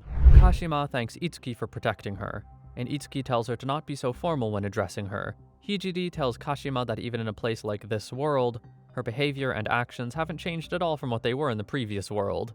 Hijiri also tells her that humans are creatures that should change even when they're not transported to another world. Itsuki then advises Kashima to get out of Asagi's group, since she looks like she fits in better with the class president. Kashima then has a flashback of how Asagi mistreats her teammates and exerts her influence over them. She surprisingly tells Itsuki that she wants to remain in Asagi's group. Itsuki tells her that she doesn't feel good about Asagi, and Kashima says that she knows that, but she can't leave Asagi's group because it might save Solgo someday. Itsuki is curious about what she means, and Kashima says that she knows Asagi thinks she's an idiot, and since Asagi knows that she is scared of her, she is sure she can never disobey her. She knows that one day Asagi would let her guard down and tell her about important plans somewhere in the future, and if Asagi tries to do something to endanger Solgo's life, she, who is closest to Solgo, would be the first to tell them about it. Hijiri smiles and tells Kashima that it seems they were right to come looking for her. She then informs Kashima that the goddess has sent a detachment to the expedition without informing them. Hijiri speculates that the goddess probably intended to inflict a psychological burden on Solgo by causing the deaths of her valued comrades. She suggests that the goal might be to brainwash Solgo and mold him into the kind of hero she desires, ultimately making him an obedient pawn. Kashima is shocked by the news, and asks how the goddess could do such a terrible thing, given that she was the one who summoned them. Hijiri responds by expressing a doubt that even if they fulfill the conditions for their return to the human world, which is overthrowing the great demon emperor, the goddess may not simply let them go. After Kashima returns to camp, her classmates, including Solgo, are happy to see her. Kashima informs everyone that she was saved all thanks to the Takao sisters. However, Kirihara interrupts, complaining that they should all be aware they've wasted his precious time by disappearing on their own, and that the only decent S-rank student is Hijiri. He then demands that Hijiri and Itsuki come work under him or join the dropouts. Itsuki insults him by asking if there are maggots in his head. Kirihara retorts that she shouldn't make him repeat himself because he has simply realized that he's so powerful he will soon become a king. Itsuki counters by reminding him that she doesn't want to be told what to do by someone who has lost to her several times in the final exams. Kirihara tries to touch Hijiri, while telling her that her sister isn't well disciplined, but Itsuki slaps his hand away and asks him not to touch her big sister. Kirihara tells Itsuki that he will show them the difference in their powers, and she won't get away with it lightly, and Itsuki dares him to try it. Both of them seem ready to attack each other until they're interrupted by Kayako, who threatens to beat them up if they don't stop fighting amongst themselves. Kirihara gets annoyed and leaves, saying that because of good guys like the Takao sisters interfering, the number of insolent, low-spec people who misunderstand the situation keeps increasing. Hijiri thanks Itsuki for standing up for her. Another one of their classmates rides in on a horse, informing them that a messenger on a fast horse from a lion was dispatched to their encampment near the border of the Demon Zone. They learn that the army of the Great Demon Emperor, which has recently been quiet, has finally begun a massive southward advance. Elsewhere, the Fly King squadron continues their journey through the forest. Noticing how huge the trees around the area look, Eve Speed notes that it's unbelievable that they haven't spotted any signs of monsters, and wonders if they've already entered the Witch's realm. Nyantan is seen in a private meeting with Vysis, the goddess. Nyantan gives Vysis updates about how the heroes from the other world have fared so far, especially after being sent to the Golden-Eyed Monster area. Even though there were a few unexpected events, Vysis was satisfied with their success in raising the overall level of the heroes. Nyantan tells her about the 2 B-rank heroes who lost their lives, but Vysis truly couldn't care less about insignificant factors like that. However, Vysis wonders aloud and asks Nyantan why Sogo Ayaka's friends are still alive. Nyantan admits there's a possibility that someone interfered with their plans regarding Sogo's friends. Vysis also asks about Hijiri Takao and her sister Itsuki. She expresses concern about the level of freedom she's given to the Takao sisters so far, and she hopes that they haven't made any moves that could prove damaging in the future. Nyantan assures the goddess that everything is fine, and that the Takao sisters are simply steadily growing like most other heroes from the other world. Vysis revisits the topic of Ayaka Sogo's friends. While she does this, she forcefully bends Nyantan's head and inserts her fingers into her mouth. Nyantan winces in pain and the goddess is loving it. She makes it clear that in this world, people don't learn unless they get hurt, and that she doesn't want to be on the side that's being hurt. Meanwhile, in the northwest city of Argyle in the kingdom of Magnar, there is panic and chaos all over the city. The whole place is up in flames and people are running helter-skelter. The former commander of the White Wolf Knights, Marg Nog, reveals that the south and east cities have already fallen to this same attack, so no one should expect incoming help anytime soon. He explains that the strategy of the enemies is to attack the east, west, and south at the same time. Invading all 3 directions at once seems to be a strategy which has brilliantly paid off. Margnog reveals that the units are no longer concerned with the evacuation of civilians from the city, and he orders that all units should fall back and retreat to Sisibapa until they come up with a solution. The Argyle soldiers are more than willing to fight, but their battle strength has been automatically weakened by the evil element possessed by the enemy. The evil element is the evil energy that the Great Demon Emperor possesses. As the demons of the Great Demon Emperor attack, they release the evil element. Anyone within range of this evil element would be affected. Body movement would slow down, and even using a single magical element would require more energy than usual.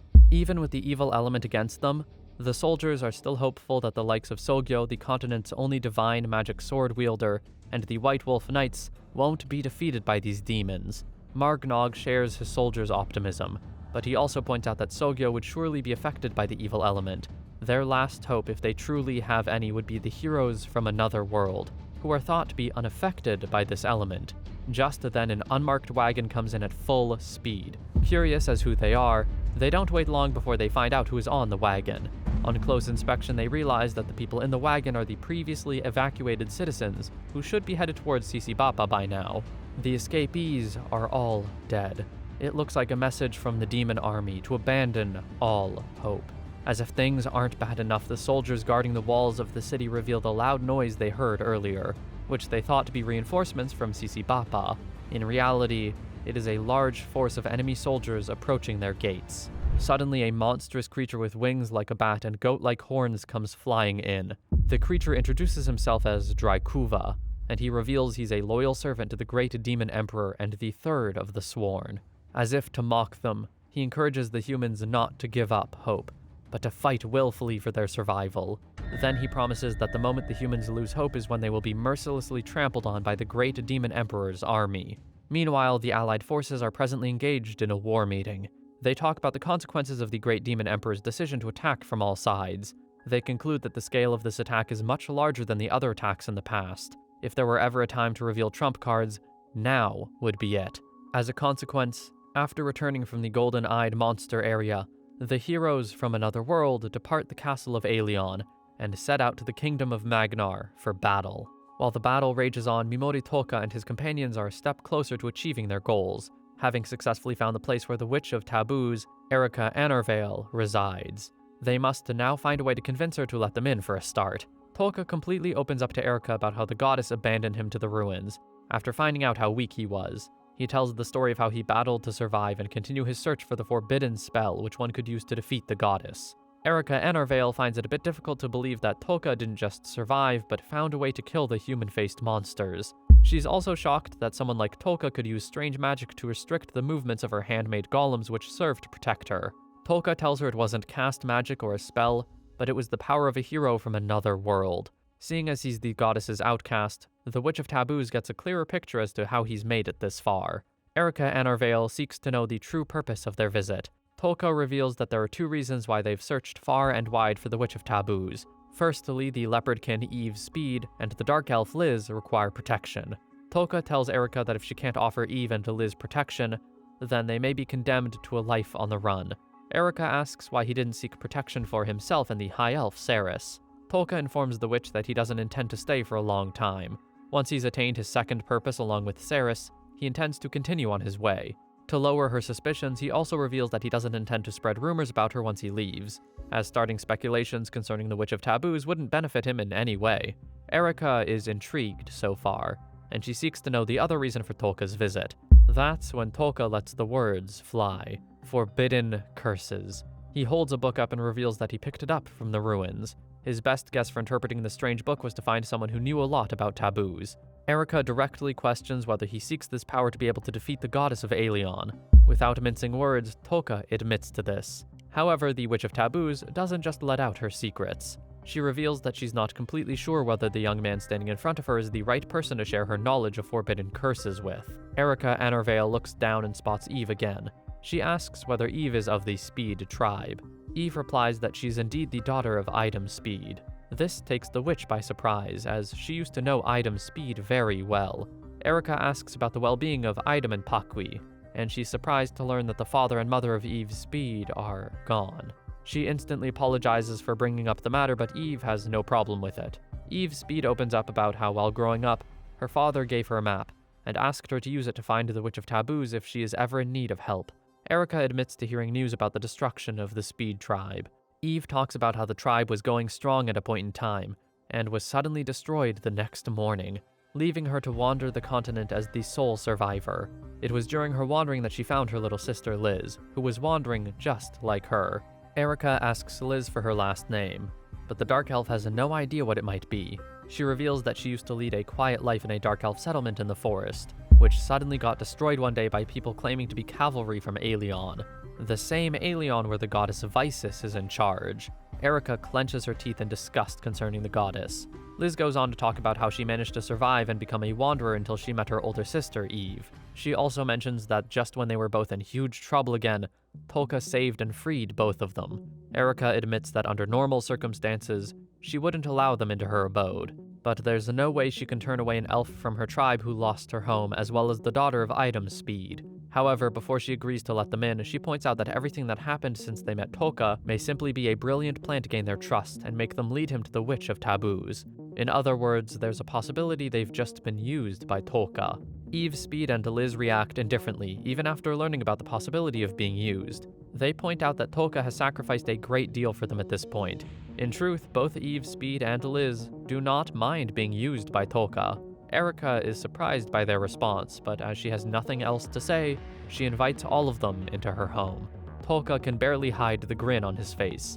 He recalls Erica asking if he wanted the power of forbidden curses to defeat the goddess of Aelion. If anything, that has just confirmed his theory that his knowledge of these curses should be enough. The first hurdle is cleared. Now, it's on to the next. The Witch of Taboos, Erica Enervale, takes them in, but she is still curious as to how Toka defeated the Soul Eater, killed the Black Dragon Knights, and the one known as humanity's strongest, destroyed the Ashinto sorcerer group, and defeated the monsters in the Golden-Eyed monster area. She's eager to understand how he survived all of these with just his abnormal state skills. She's aware that these skills are known to be useless in terms of success rate, sustainability, and efficacy, which is why they're tagged examples of the failure frame. With Toka's companions settled in, she asks about Toka's desire to take revenge on Visis. Toka reveals that Visis has the Dispel Bubble, which is why he figured that he must learn the taboos to stand a chance of defeating her in battle. Erica Enervale reveals that other than the Dispel Bubble, Visis possesses extraordinary individual fighting powers. According to rumors, Visis even succeeded in brainwashing the Soul Eater, so she's surely more than a little crazy. Erica explains that the Golden-Eyed Demon is the creation of the Great Demon Emperor, who is the root of all evil. The original form of the human-faced monster is a golden-eyed demon, and since there were no human-faced monsters in the army of the Great Demon Emperor, some form of mutation must have occurred.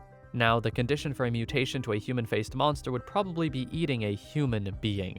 Toka understands that much, as he's very perceptive. This theory leads them to deduce that Visus must have fed brainwashed humans to the golden-eyed monsters.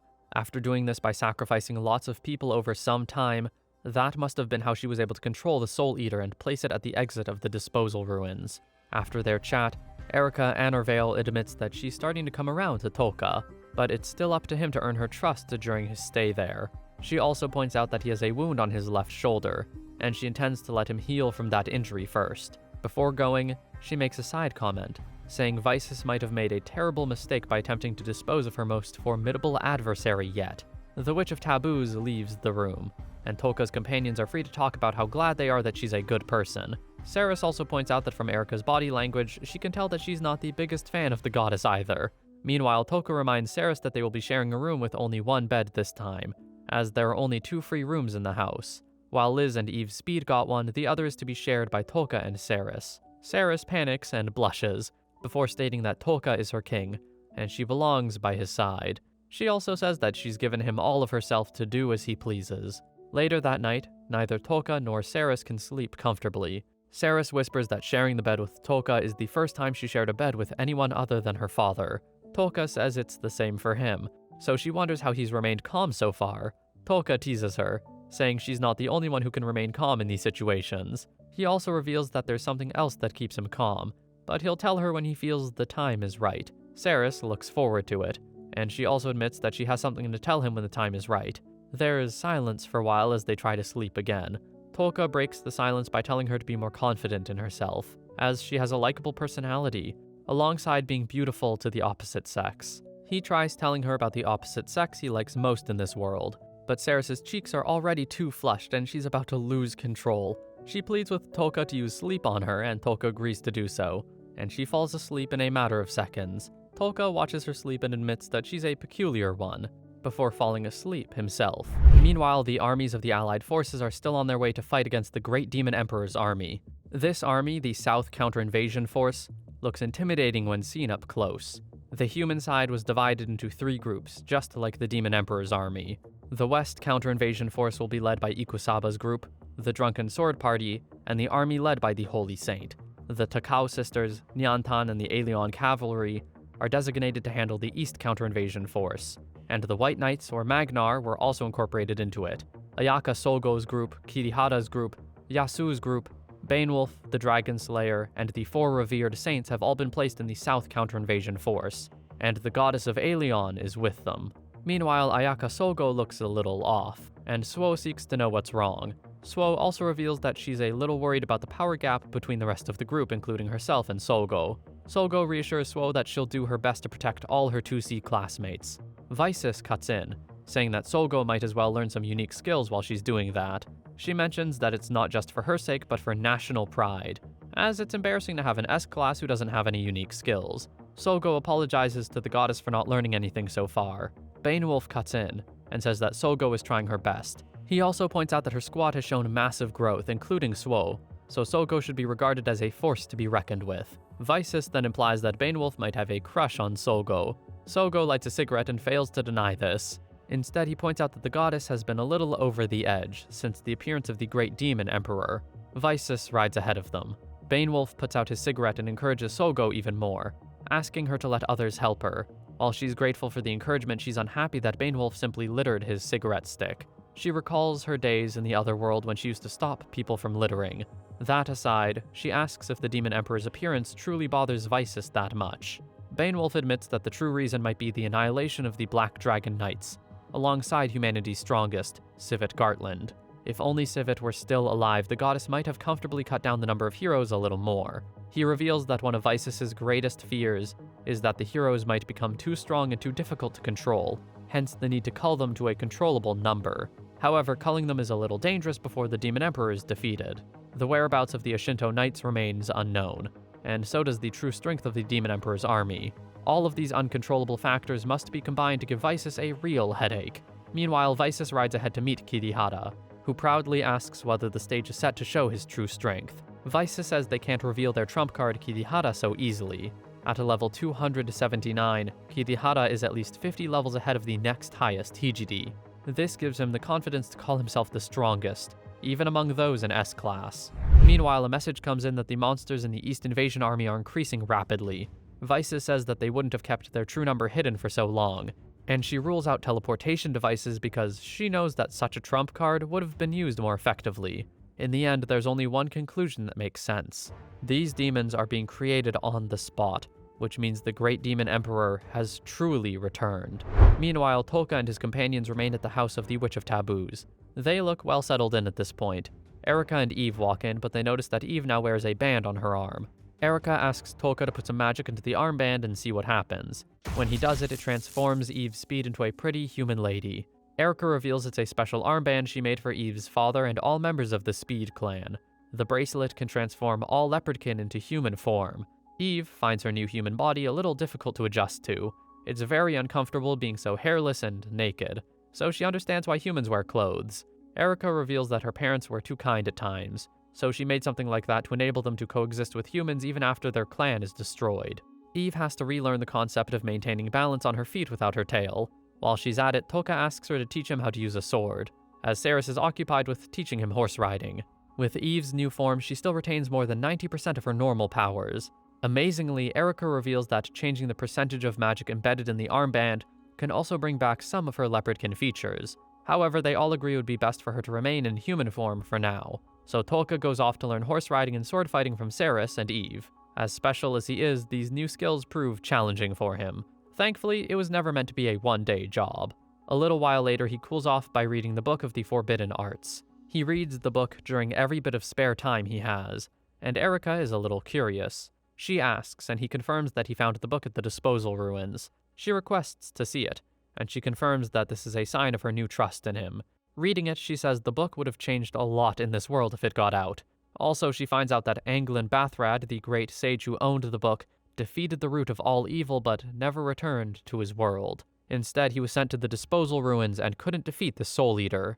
Reading the book, she also discovers that Piggy is different from other slimes, because it's been strengthened with the knowledge from the book. The book reveals that Anglin successfully carried out the same experiment due to his hero skills. With his antidote skills, Anglin hardly had to sacrifice any monsters during his experiments. Erika admits that the scribbles in the book are too valuable, and they're based on a realm she can't enter, meaning it's probably an experiment based on the unique abilities of the heroes. Tolka has some materials on the table, and he reveals to Erika that they're used to make tools from the Book of the Forbidden Arts. While he's already made a few tools, he would like to make the Pigimaru Monster Enhancement Potion. Tolka reveals that he's only missing one material to enable him to make the potion. After checking the book and his available ingredients, Erika reveals that coincidentally, she has the last ingredient with her.